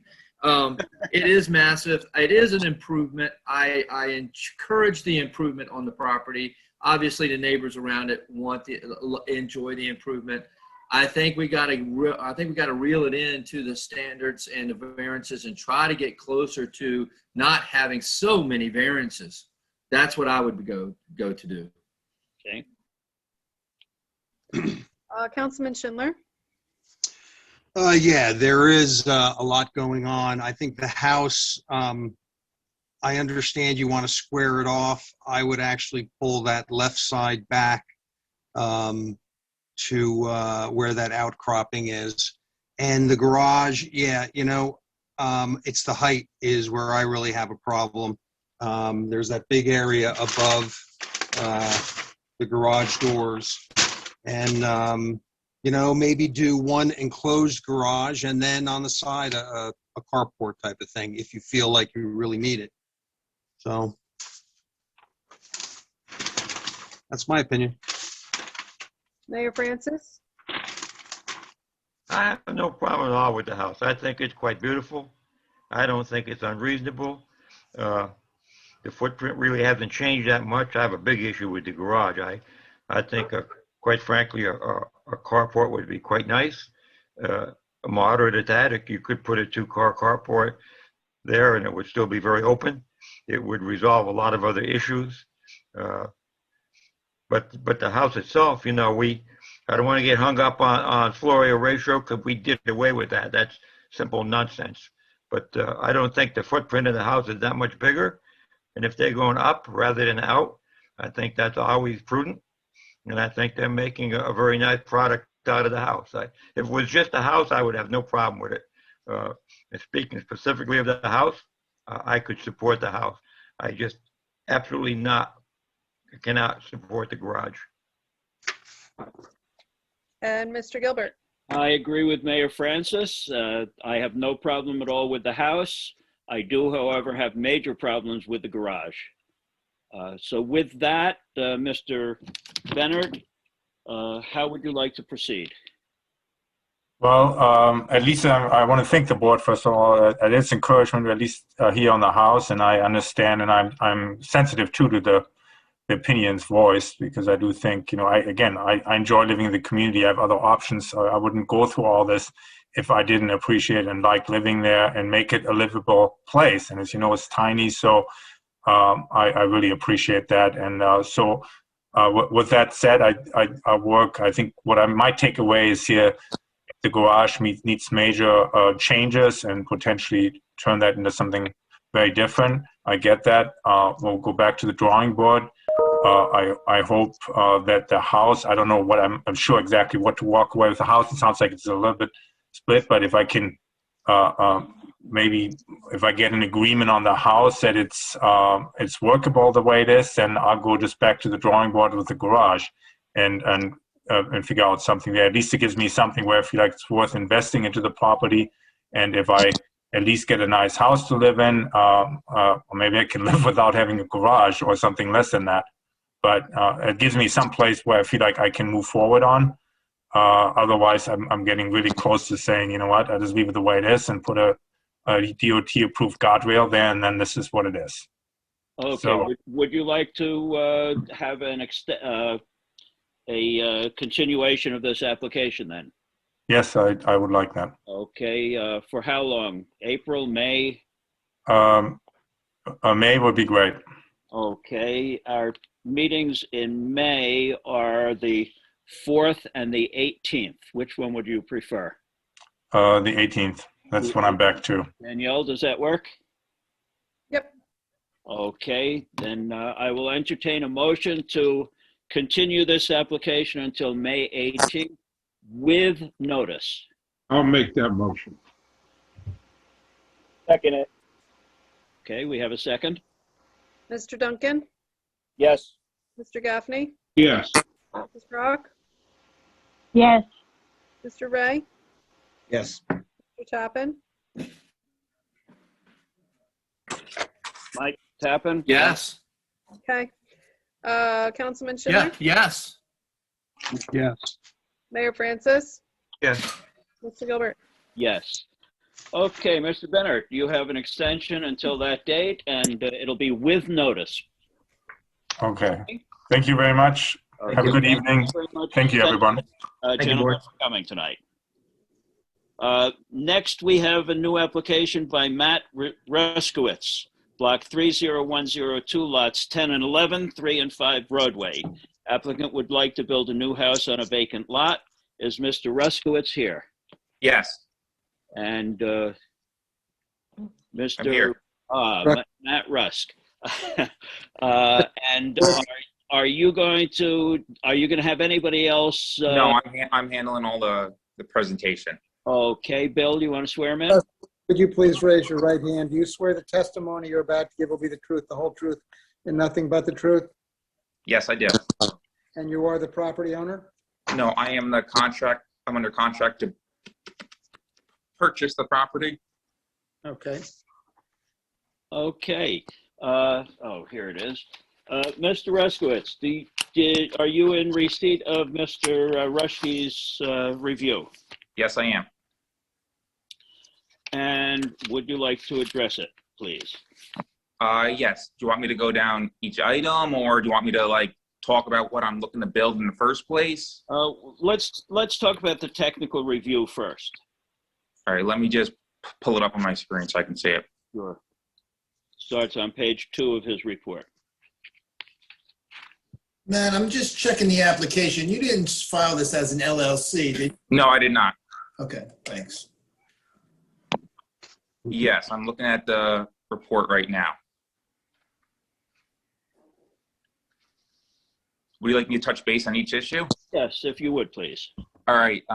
Issue number 1 is about the Nash letter. We mailed out the Nash letter to the surrounding properties, and we did not hear any property that wanted to sell us property. And I believe only one property is conforming, which is the property behind us, and they also own a lot to the right of us. Okay. None of them wanted to sell you property. Did any of them want to buy property from you? No, I did not hear from any of the 4 neighbors that we notified. Oh, okay, thank you. The next one is number of stories, and it's definitely it does not exceed the 2.5-story limit that zoning allows. And that is because less than 50% of the basement level, which is the garage, is exposed, if I'm correct on that. Okay, and would your engineer verify the proposed number of stories? Yes, I mean, it's clear by just looking at it that less than 50% of the ground level is exposed. Okay. Item number 3 is about disturbing steep slope. We are just anywhere over 15%. They want us to that we're taking down a tree. They want us to add trees. We are removing 47 trees and we're adding 17 new trees. And the trees will provide screening towards the neighbors. Item number 4 Well, wait, is... let's go back to number 3. Trees removed with a caliper greater than 6 inches must be replaced with 2 trees having a minimum caliper of 2 inches or equivalent. The 47 trees that are going to be removed, what is the diameter of those? Hold on. It is listed on the plan. Well, the actual size of the trees is not listed in a spreadsheet form, but I mean, we're replanting 17 trees And the whole purpose of clearing the trees is to create level yard area. So if I replant too many trees, we're going to lose our lawn space. All right, go on. Okay, then next, hold on. The next item, number 4, is about the operating and maintenance manual for the proposed Drywell, the stormwater system, and that will be taken care of on approval of this variance. Item number 5 is the soil boring test for the Drywell, and it is pretty typical for that to be done during the construction of the project. And if if the soils weren't what the engineer expects and what's typical for the area, they would edit the Drywell plan to accommodate the existing conditions. But considering what we see in town on other projects, once we get past the rock, it's a sandy soil that drains very well, and I doubt we're gonna have any issues with the Drywell. And especially since we're way below our impervious and building coverage limits, I don't think there's gonna be any stormwater issues on this property. Okay. Item number 6 is Upper Delaware Soil Conservation District. We have applied for the soil conservation permit, and that was approved last week. So that item has been taken care of. Okay. John, does that meet with your approval? Yeah, certainly the board has granted as a conditional approval to do soil borings afterwards. That does it's more of a risk to the applicant because if he ends up that he can't comply with the stormwater requirements, basically the construction is going to stop and he's going to be sent back to the board in order to, if he can't meet the stormwater control ordinance. So, that's at his risk if he does not want to do them at that time. Okay. And the ordinance does call for two replacement trees for each one coming down. So he's asking for a design waiver on that requirement. So the board can deliberate on what the landscaping plan as proposed and if that's acceptable to the board. Okay, thank you. Okay, Mr. Risswitz, anything else you have to say to us? Yes, I'd like it to be noted that we are buying 2 lots, combining them and only building 1 house on it because we want to be respectful. We want to respect the neighbors. We want to respect the neighborhood. And as a whole, when we put 1 house on this large lot, it's a much nicer setting to try to jam 2 houses on it. Will the lots be combined into a single lot? Yeah, that's what we're doing. That's why it's 3 and 5. So we're combining it, right, where we're really, the main variance is undersized lot, and we're only undersized by 1,500 square feet. We had to notify, I believe, about 32 surrounding houses, and there was only 1 lot that was bigger out of those 32 other properties. Okay. Like this, we could build a much bigger house on this and still be okay with zoning. But the house we're building is very modest for the size lot. So to be clear, you're incorporating the lots? Yes, we are incorporating the lots. Okay. Okay. Anything from the board? Do you anticipate having to do any blasting on this property? Based on other projects I've done, we think we're gonna be okay. We think the rocks are more surface rocks. We're not planning on having a blast. So if you come across that, how are you going to hammer it out? Is that what you're? Yes, we're going to hammer, or lose the ground level basement, and just not have a garage. Okay. Anything else from the board? Anybody want to mention the trees? Well, I mean, he's building a house, of course. Listen, he's building a house. Of course, you got to cut trees down. For crying out loud! And if he wants to, I understand the spirit of that, but in reality, you can't help but have to cut down more than a couple of trees. And if if the landscape plan looks like it makes sense and he's allowed to have a lawn, which I think is not unreasonable, of course, he's not going to plant 100 trees because he took down 40. That just doesn't work. I mean, you know, I think we should just look at his landscape plan, and if it makes sense, then it makes sense. But they're wooded lots, and you can't help but cut trees down to build on a wooded lot. That's how it works. There's also a concerted effort to put some back within reach for the house. Yes, he is. So exactly. You got to remember, a lot of the trees that we're putting back, I believe they're Norway spruces. Hold on. Yeah, we're putting blue spruces, 14 blue spruces. And you got to remember, those trees are going to be 7 foot tall and they grow wide. So if I put too many of them back, they're not going to grow well. And with the price of lumber, we might cut down the trees that we're cutting down. We might make lumber out of, save some money. Always nice. Okay, anything else from the board? No, I would be cautious of the rock and, respect the neighbors and I don't have to blast. If you can chisel it, that would be better. But you're in Hopatcong, Matt, and there's nothing less than rock. I know. Okay, let me open it. If there's nothing further from the board, let me open it to the public.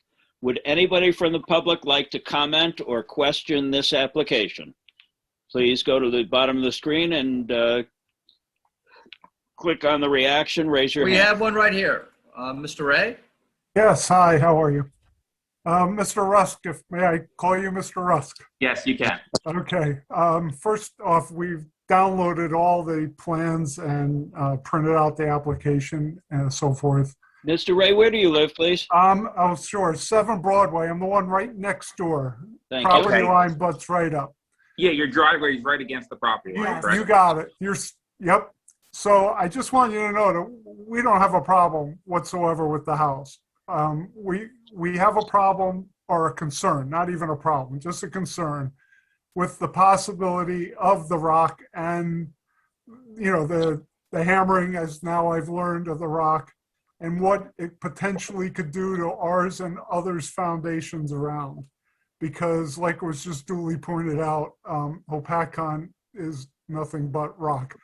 And they do not plan on blasting, sir.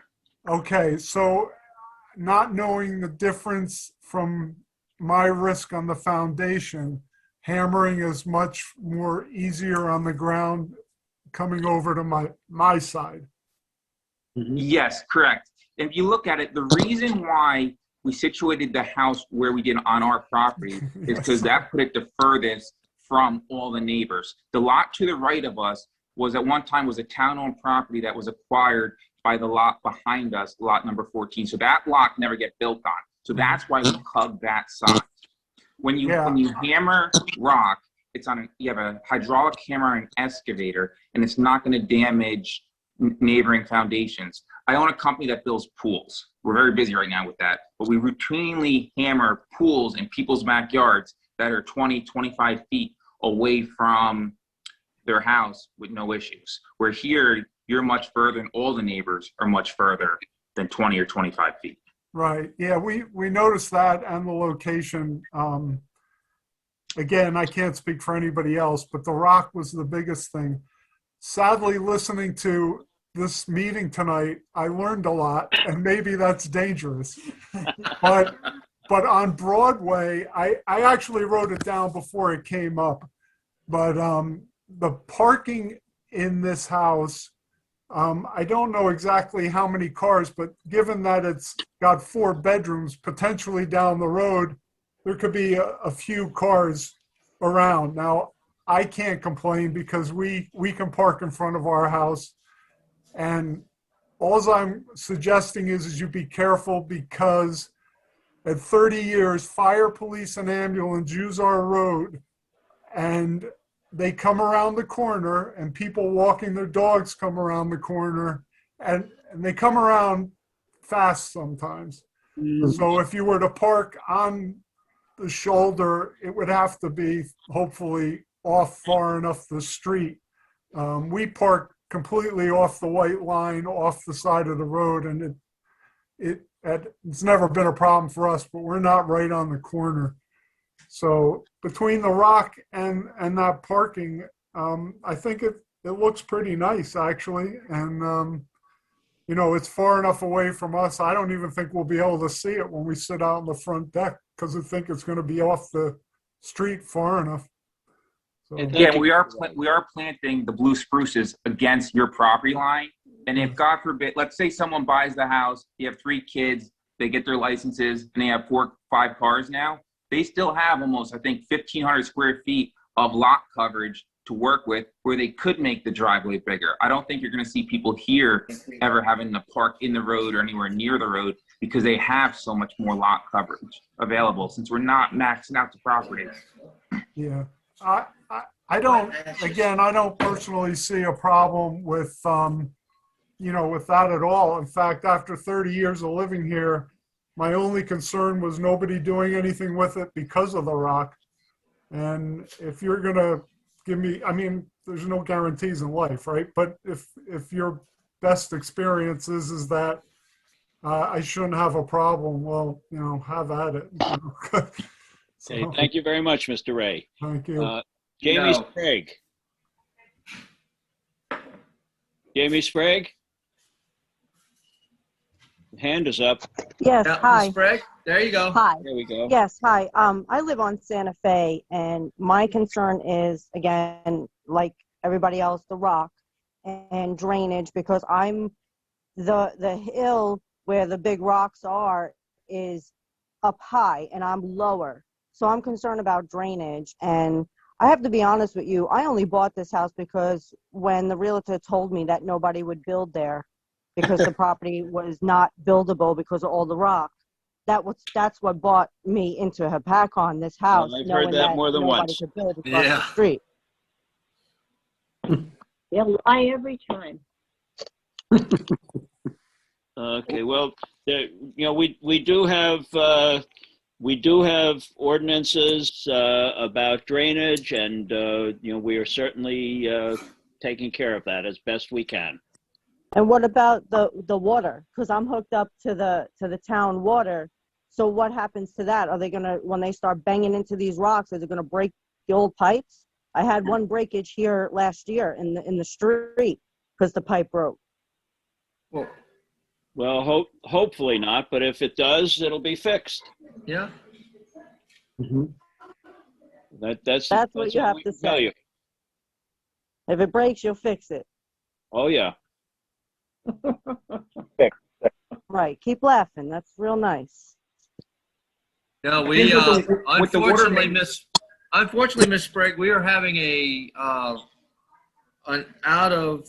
we've had more breakages in water systems this year. We're setting another record because of the temperatures. It's this high and low temperatures put havoc on our water utility. So yes, we're very familiar with water breakages. Unfortunately, we're very good at repairing them. What about the rock? That is There's some Mr. major Tappan, rock the up Borough there. Administrator speaking. What about all the rock? There's a lot of rock on that hill. Ma'am, he seems to be very well focused on that and has dealt with that in the past. There is a lot of rock everywhere in Hopatcong. Isn't it going to shift like the whole environment? Like, isn't it going to like shift everything? No, it's not. No, it's not.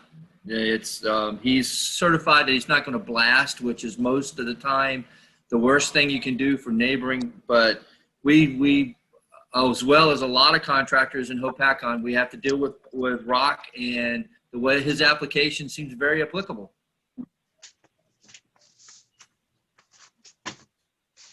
Anything else, Ms. Sprague? Yeah, I'm just not comfortable with it, but I don't have a choice, obviously. Okay. You keep laughing. Why? Well, he's am I a not joke? blasting. I live here. I'm concerned for my home. Well, he's not going to blast. And if you bought your home with the understanding that nobody would ever build on that lot, then that's unfortunate, because we've had other lots that people have been told nobody will ever build on them, and they come in and build. There's nothing we can do about it. We have certain ordinances, and as long as he's working within the ordinances, we're okay. Okay, we'll go on to Debbie. It's not Debbie really, but That's Nadine Galaxy? It's Debbie and it's Mike. the one behind, yeah, that one there. It's okay. Debbie. Yeah, it's Debbie and Mike.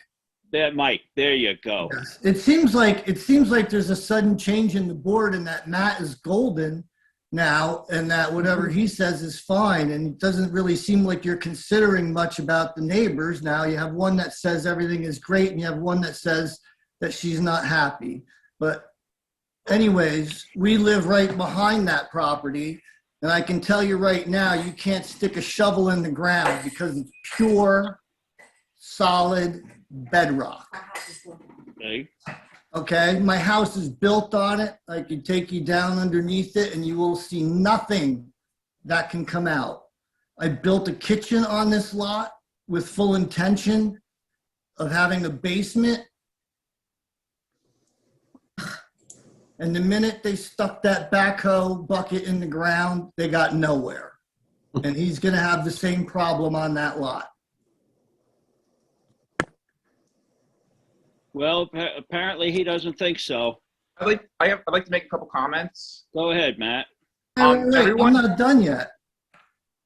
Well, okay. Okay. Hold on, Matt. Go Now, ahead.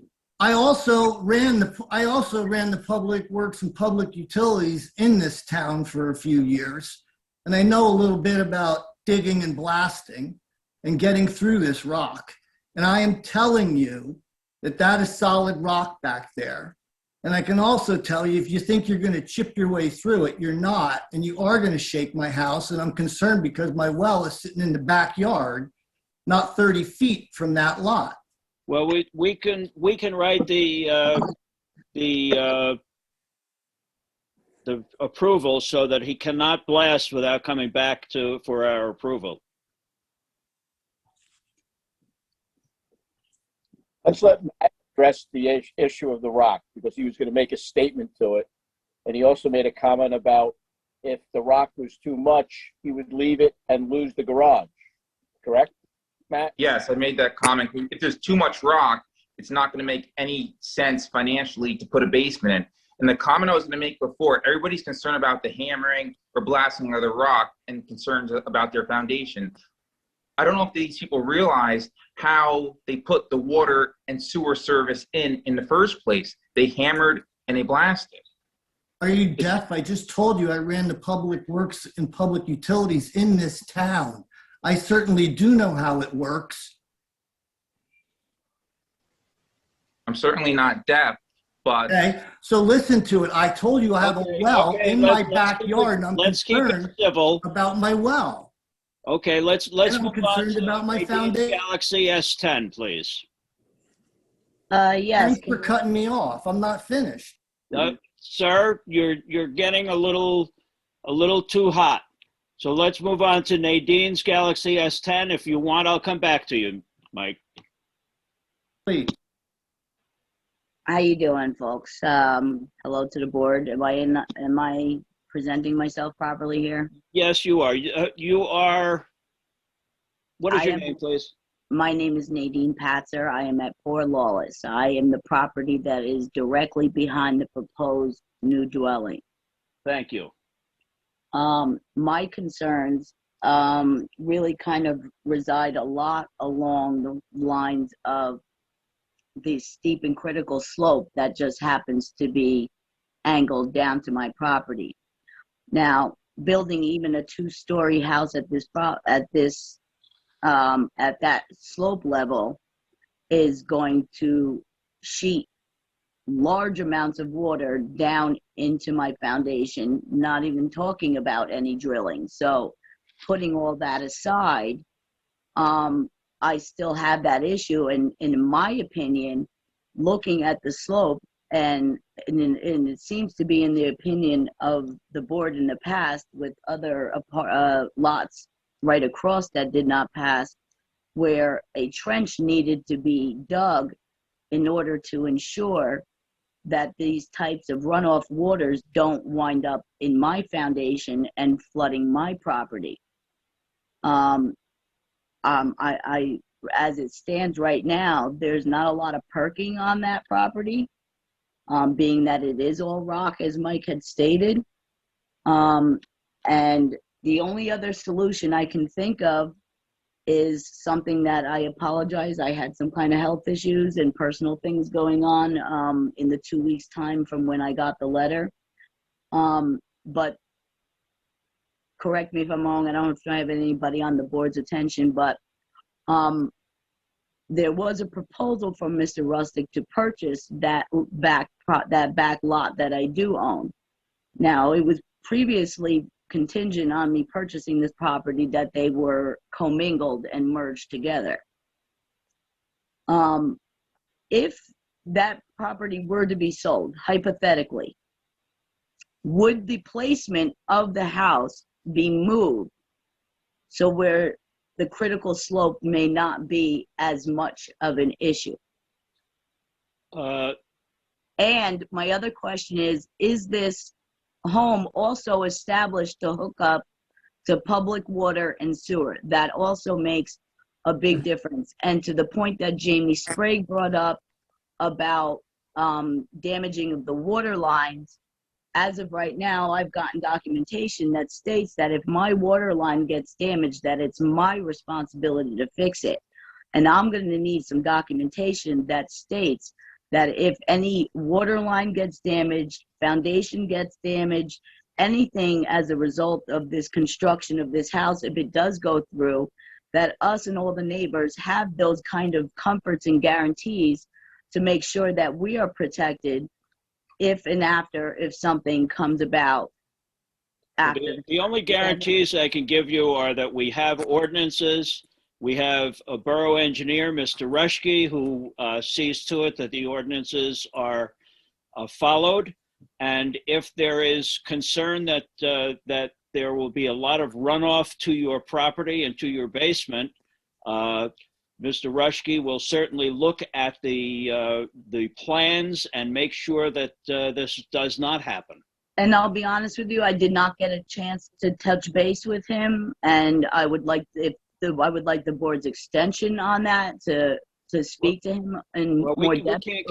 We can't give you an extension on that. Okay, that's fine. Then we won't discuss it, and it's not an option. No, I'm right here. I'm John Rushke. I'm the borough engineer, and you can call me anytime if you with concerns or issues regarding anything. And I appreciate the concerns regarding the hammering and the vibration and the concerns of potential damage that could occur to the homes. A lot of times people say don't blast, but frankly, blasting is actually highly regulated. Versus when you're hammering, it's not. With blasting, you can set up, the instrumentation, you do pre-blast surveys and such. And not that I'm encouraging blasting, but certainly hammering is a more conventional way that most builders will build houses. I think the applicant did say that if there is excessive rock, that's an expense to him that he doesn't want to do that block.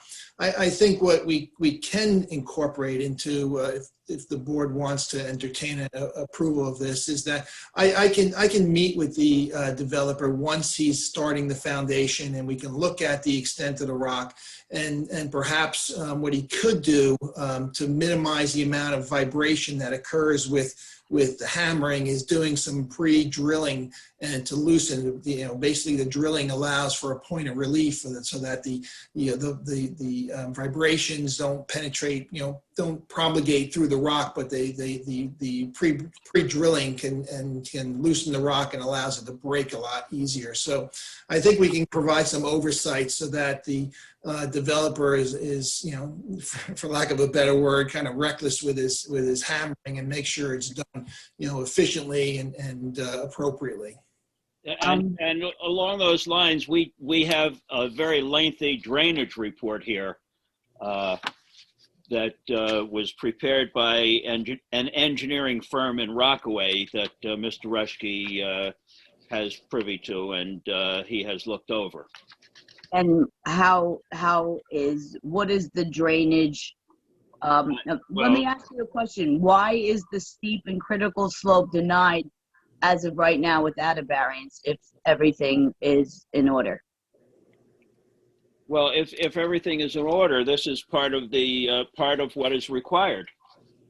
And what is being proposed? I don't understand the question. What is being proposed? I can comment. You're allowed to disturb 2,500 square feet, I believe. Is that right, John? Of steep slope, and we are disturbing more of it. And a lot of that is just because we're taking the top of the hill off. But I would like to. Matt, what I'm concerned about is the height of the building and the fact that I have a ranch and I'm at a lower angle than you. Gravity makes water sheet down.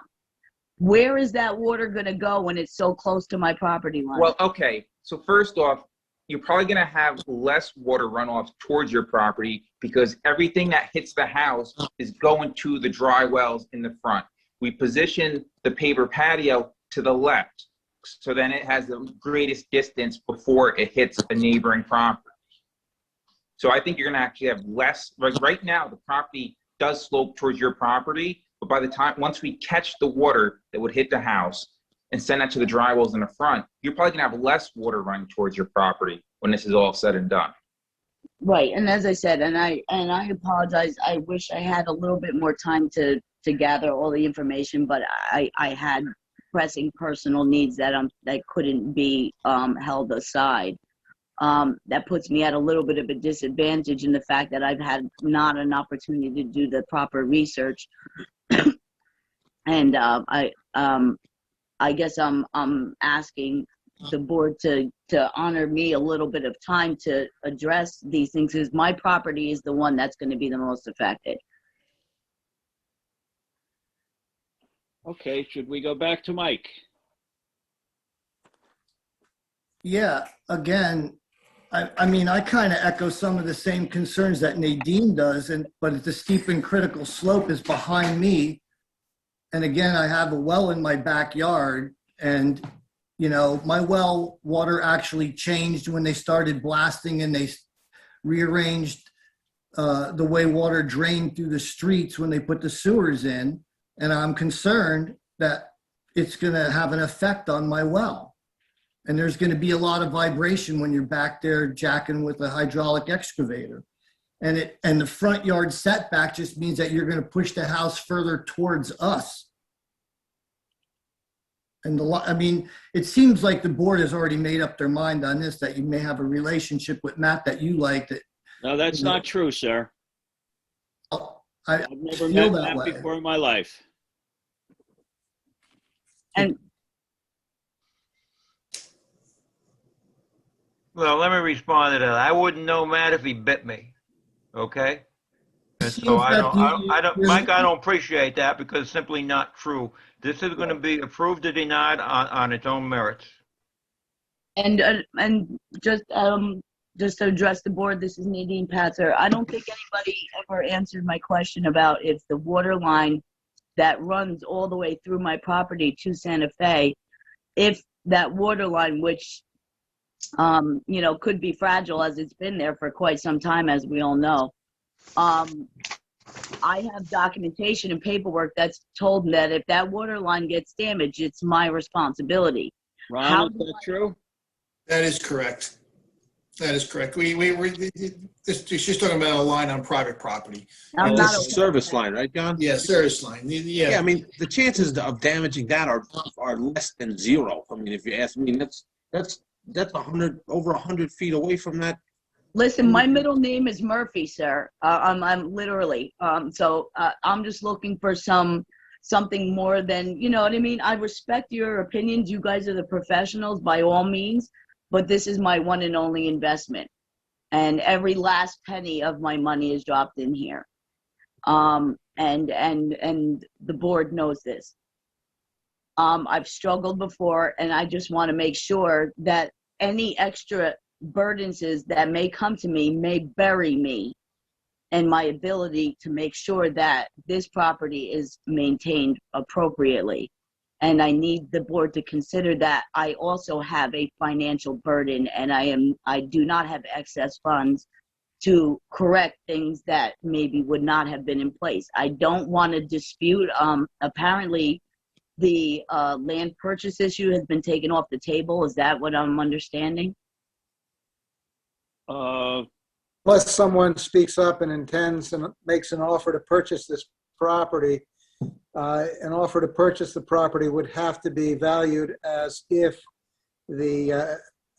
calculated as if all the variances would be granted and it is a buildable lot. And if it is purchased, then it would have to be annexed to the adjoining owner of the purchaser. So that's how that works. If we deny the variances and it's determined that in fact the lot should be buildable, I can tell you from experience, because I've been on the other side of this representing an applicant and had to go to a superior court, the judge instructed that municipality, either you grant the variances or you buy the property. It's your option. Well, my question is that, Mhm. and I apologize, I didn't mean to interrupt, sir, by any means. It's part of what I didn't. Matt, please correct me. The letter that I received looked like it had some intentions. Can you confirm that for me, sir? Yes, I mean, that is the national letter is the standard letter I'm required to send out by law. I think you're talking about if I purchased that corner lot that you bought from the town off of you. Is that correct? Yeah, that's what I, Okay. that's something I haven't had a chance to really sit down with you, negotiate, decide that. Now, being that that is lower, that is more of a level lot. If you've assessed the land multiple times, that is a pretty flat lot. That Yes. would address some critical slope issues. And my question is that would the house be moved over, or, and also, I don't think I got from the town whether you were going to be connecting to public water and sewer or not. Yes, we are connecting to public water and sewer, and that's one of the main attractions to that lot. I think the issue, if I'm correct, John, if I were to buy her property next to us, that would make her lot non-conforming then, and so that wouldn't be allowed. I have two lots. Yes, but a conforming lot is 15,000 square feet. Correct. And if you lost that lot that you purchased from the town in 2018, you would no longer be, I think with that lot, you're conforming. If you lost that lot, you wouldn't I already have a double lot. I know, but it's still an undersized lot for the zone. Yeah, Almost and even if the two lots are next to each other and in separate, you keep them separately, it really doesn't matter. Well, I guess my thought was that if he combined that lot with the two other lots he owns, I don't understand how it wouldn't be. Because it would create a substandard lot on yours. Okay. Yeah, you can sell a portion of that lot, but you can't go below 1,500 square feet. Okay, that's something that 15,000.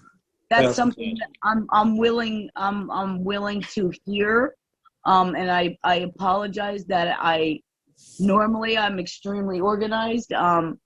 If that's not, as I said, if that's not allowable at the board at this point to continue and give me an opportunity to negotiate with Matt.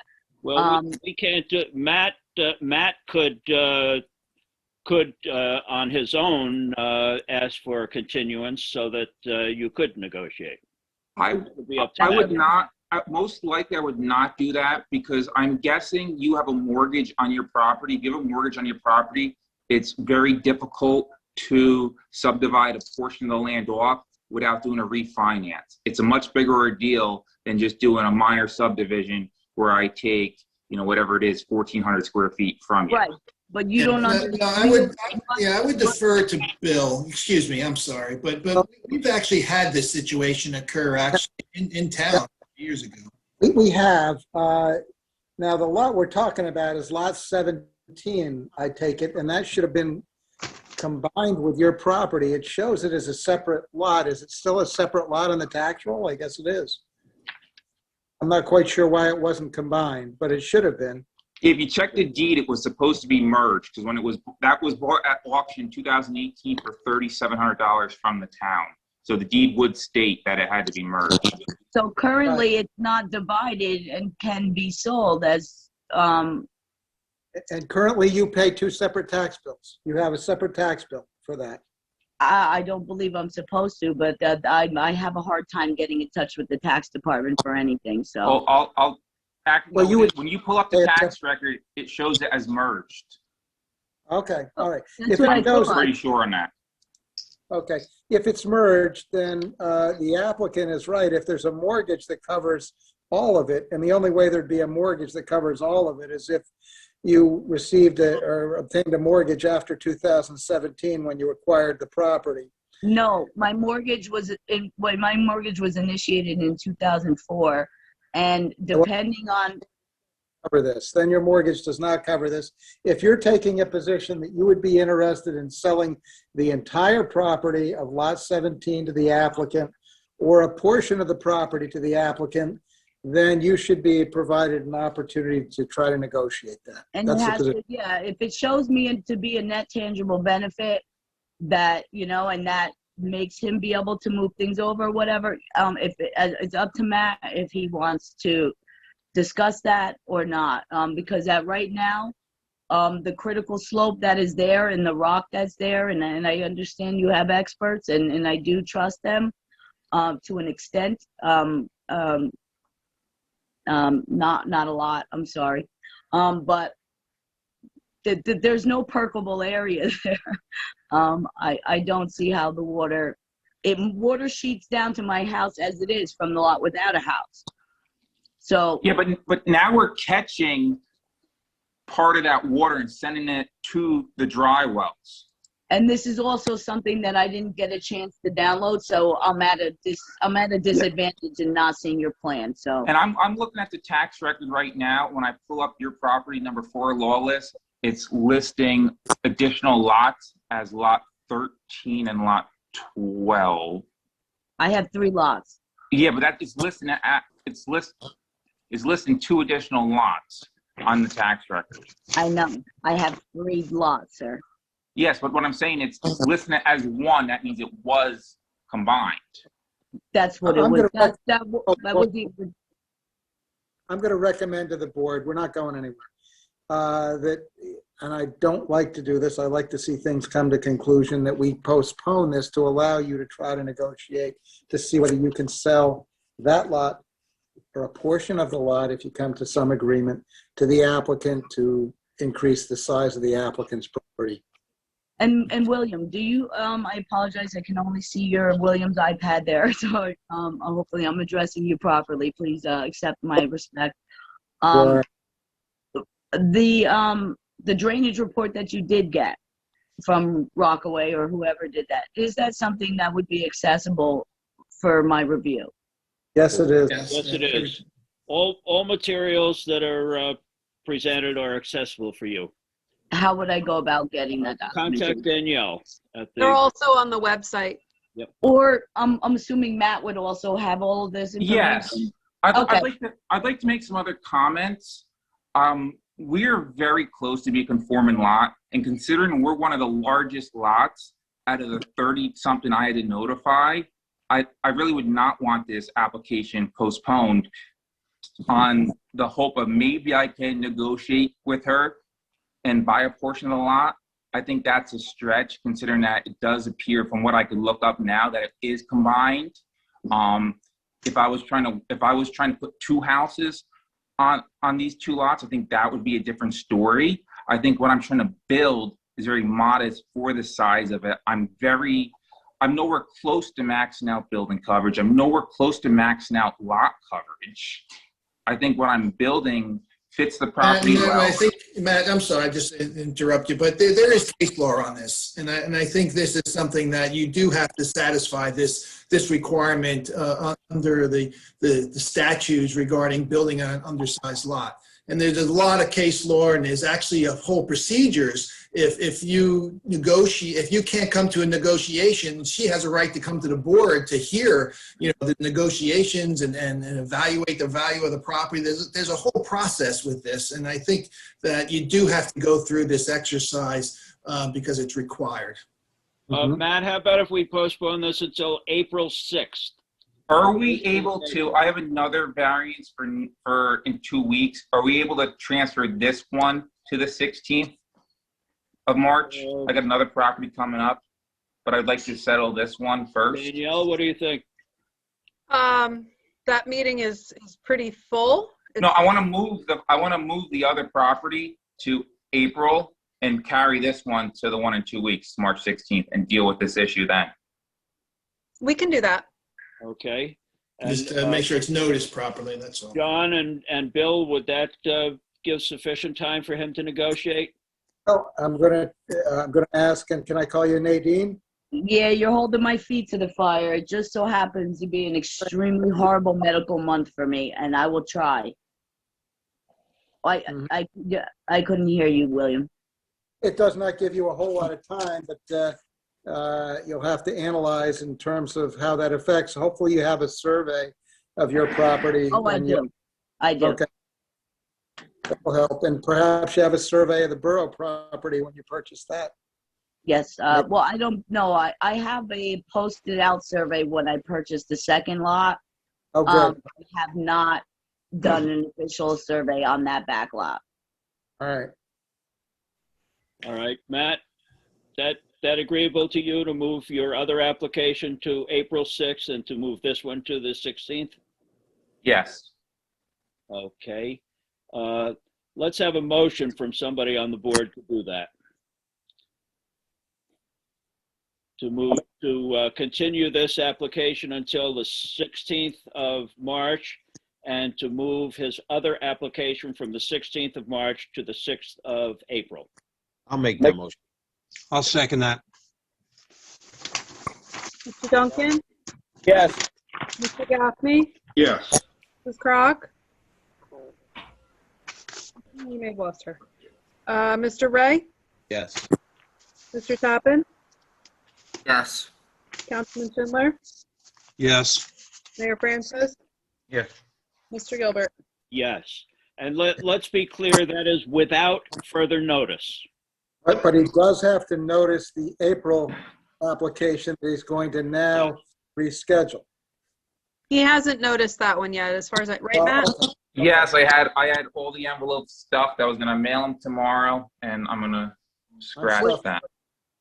Okay. Wouldn't it be easier just to swap this one to the 6th, to the 6th, April 6th, instead of Well, reorganizing? that may not No. work for him. Okay. Okay. I just want to take care of this. And I would like to make a note. You guys are talking about if I only buy 1,500 square feet off of her property, correct? So then I'm conforming, but that's really not going to change much with what I do with the steep slopes. Well, we're not, she thinks it will. Well, There's no, a possibility that you might move the house over a bit. And, No, if he's only looking to purchase 1,500 square feet, as I said, there has to show to be a net tangible benefit for me to go into okay, this. well, we can't get into that. That's negotiations. But that's what. Wait, I think it's like that's the thing. But I can't buy more. If I buy more than about that much, then she's unconforming. Well, no, you can only purchase up to, she can only sell you up to the 15,000 square feet. And she shouldn't be making her property non-conforming. Square feet, you know. Right, she should not be making her property non-conforming, so we'll have to take a look at her survey and what she acquired from the borough and make sure she's not creating a problem. And William, one last question for you, sir, and this is my final. Prior to purchasing that lot in 2018, I purchased one lot that was a conforming lot, grandfathered in from whenever this was, 1965, when this was built. I bought the lot next to it, which gave me, I can build outward and still have no variances. How do I not have a conforming lot if I already have a double lot at a third of an acre? Well, the applicant will have a double lot as well. Now the standard is 15,000 square feet, and that's what we're guided by. Well, with the third, With the third lot, I have a half an acre total. That's Okay. well exceeds guidelines. Yes, it does. Yes, Thank but you. once you lose that third lot, now you're non-conforming. It doesn't matter if the house was built in 1960, Sir, it's still a it non-conforming lot. conformed before that. It's But going to if it conforms now, you cannot go below the 15,000 square feet. Would they have changed the conforming guidelines after purchasing this property? Yes. Well, no, nothing has been changed, but So you how did have- my house you get had sold been as is? grandfathered in at a certain point. You purchased additional property giving you a conforming lot. Now, you may not go below the 15,000 feet, which is the conforming lot at this point. Well, let me ask you, is a third of an acre a conforming lot? I don't know, 15,000 square feet. I don't know how that converts to acreage. Does anybody have a calculation on that? You're going around and around and around in the discussion. No, here, folks. All we're saying is, Yeah, we're going to have to property leave this up to Nadine and Matt to work it out, and we'll move on from here. Fair Mike, enough. do you have anything else that you wanted to say? No, okay, I will bring it back to the board at this point. We have passed a motion to continue this one until the 16th of March and to move Matt's other application from the 16th of March to the 6th of April, whichever. Is there any other discussion on this application? No. Seeing none, I will move on to the zoning officer report. Bill Donegan, zoning officer report, please. Matt, Thank you. very much for coming. Nadine, Mike, and Debbie, thank you for coming. Bill Donegan. Yes, thank you. Thank you. Today, this email came my way. It has to do with the League of Municipalities, and our borough clerk, Valerie, sends these to, well, I get it, and I imagine some other people, but the point of Danielle had emailed this to everybody, and I just wanted to bring it up in that the state's new law regarding cannabis. Now that that's authentically passed, according to this, it's my understanding, the borough has sort of a short window if they wish to institute any ordinances which may kind of guide the way cannabis is going to be. Let me interfere with you, Bill. It's already done. Oh, I'm very sorry. It's already done. Thank you. What is that, Mike? What has been done? What's been done is according to one of the Senate bill, I forget what the hell the bill number is, but we have until August to address if we wish as the borough, not Right. the land use board. This is not a land use board purview. It's the governing body. And it's a decision the governing body is going to make about the benefit or not benefits of legalized cannabis. So I'm preparing an ordinance right now for council review. Council has a draft, a rough draft of it. And so until council gets done reviewing and takes action on it, we will meet the window of August, long before. And so I think that, again, it's the council's review of what we're going to do with that. And right now, I would misspeak if I get into a lot of details. I can give you my opinion on it, but that's that and a nickel might buy you a piece of candy somewhere. But Right. We're talking about Public Law 2021 C16. We have until the borough has until August to pass any ordinance. Yeah. And as Mr. Francis, Mayor Francis has indicated, the town council has already looked at it and they are working on it. we have a draft. We actually have a draft ordinance on that for council to review. I would prefer that and it will be addressed in public. There'll be no executive sessions on this right now. I've asked our attorney to write it that is particular to our town, to Hopatcong, and I've asked the council to take a look at it before we review the actual ordinance. Okay, Bill Haggerty, we don't have to do anything with this then. Is that correct? It is, Mayor Francis, there's an August deadline, so we're okay. There's nothing we have to do with it tonight. Okay. Apparently, the model ordinances that are, as Bill Donegan provided in his email, that are being worked on, so we can be mindful of that too, and what they say. All right, Bill Donegan, do you have anything else for us? Oh, that was all. Thank you. Okay, thank you very much. Discussion. Bob, where are you, Bob? Here. I've lost you. There you go. Bob Duncan, you want to bring something up? Yeah, the other day I was driving around and looking at some of the houses around the shoreline, and I went down to Pickerel Point. And we might all remember Pickerel Point with the issue of the tennis court in the back front yard. Had all the issue with the side homes there, the smaller homes, objecting to that because of the vision path. And on that property, to the best of my recollection, there was a small little pump house that I guess served the home that was there that burned down. Much to my surprise, there was a large new house structure there.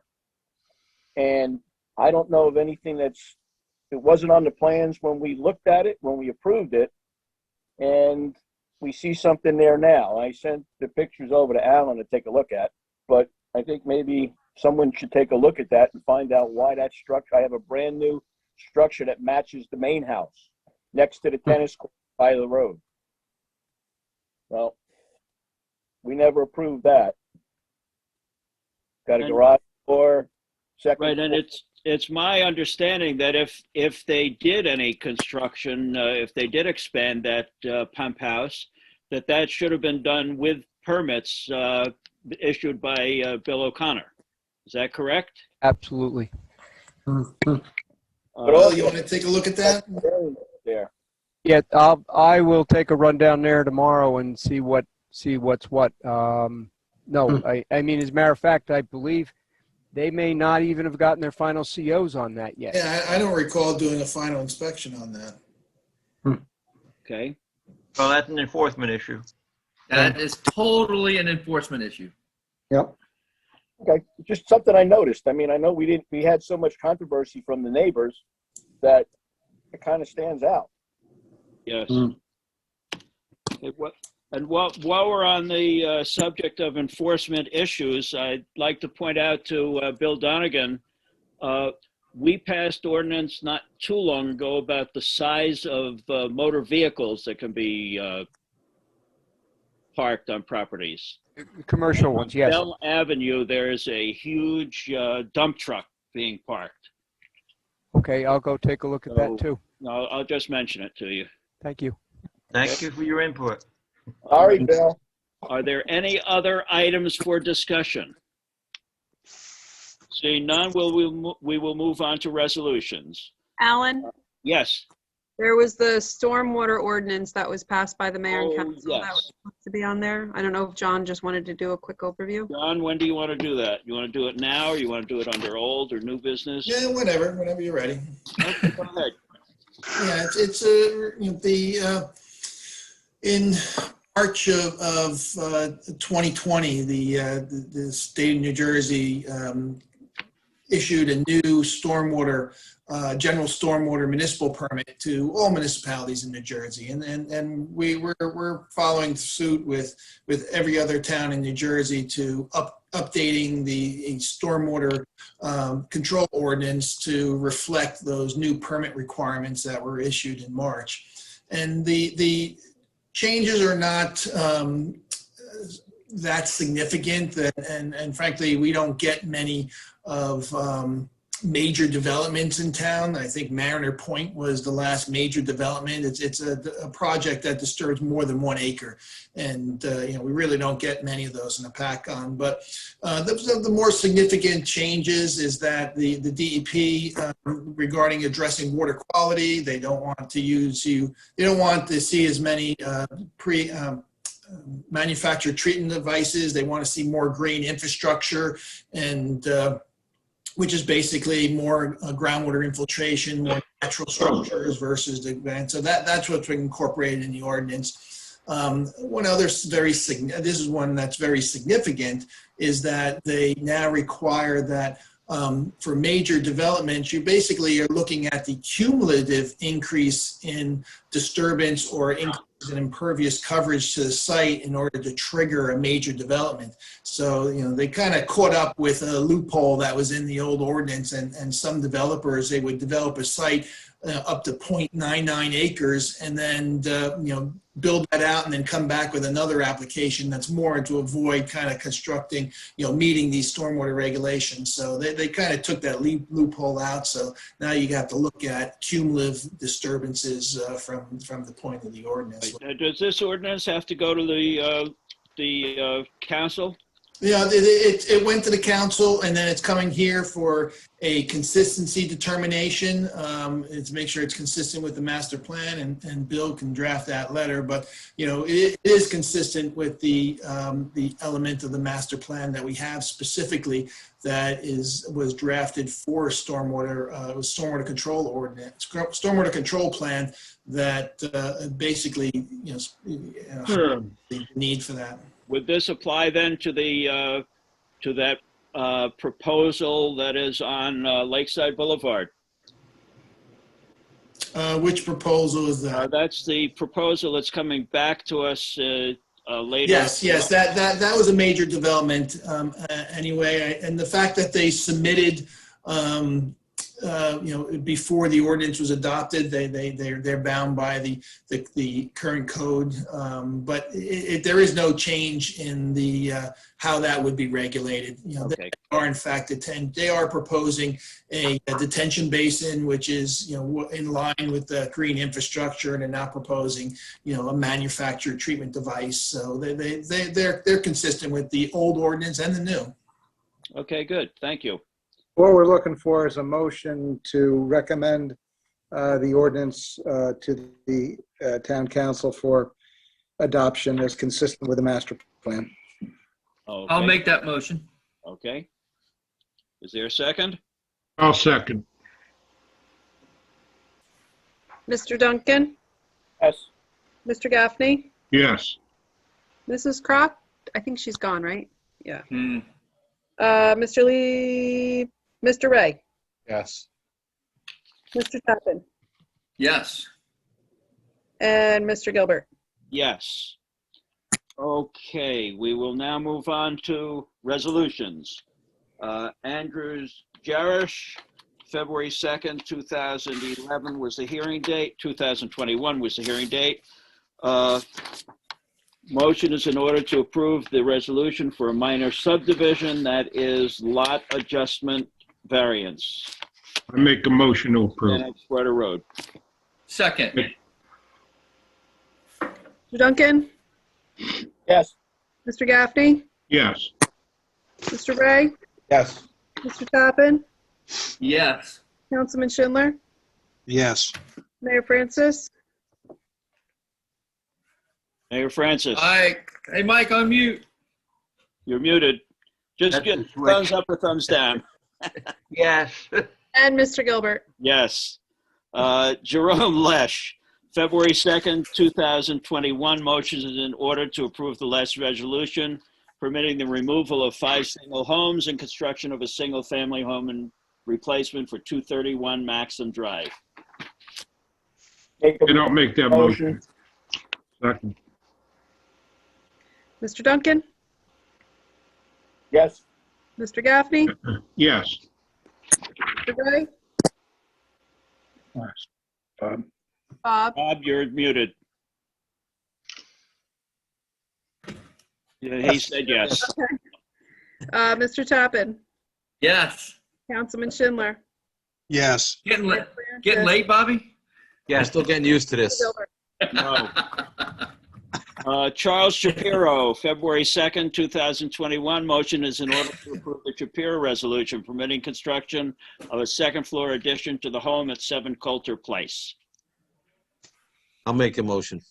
Second. Mr. Duncan, Yes. Mr. Gaffney, Yes. Mr. Ray, Yes. Mr. Tappan, Yes. Councilman Schindler, Yes. Mayor Francis, Yes. Mr. Gilbert. No. I see no correspondence. Is there any correspondence, Danielle? No. Okay, escrow refunds, there are none. Bills, should we pay the bills? Please, I recommend we pay the bills.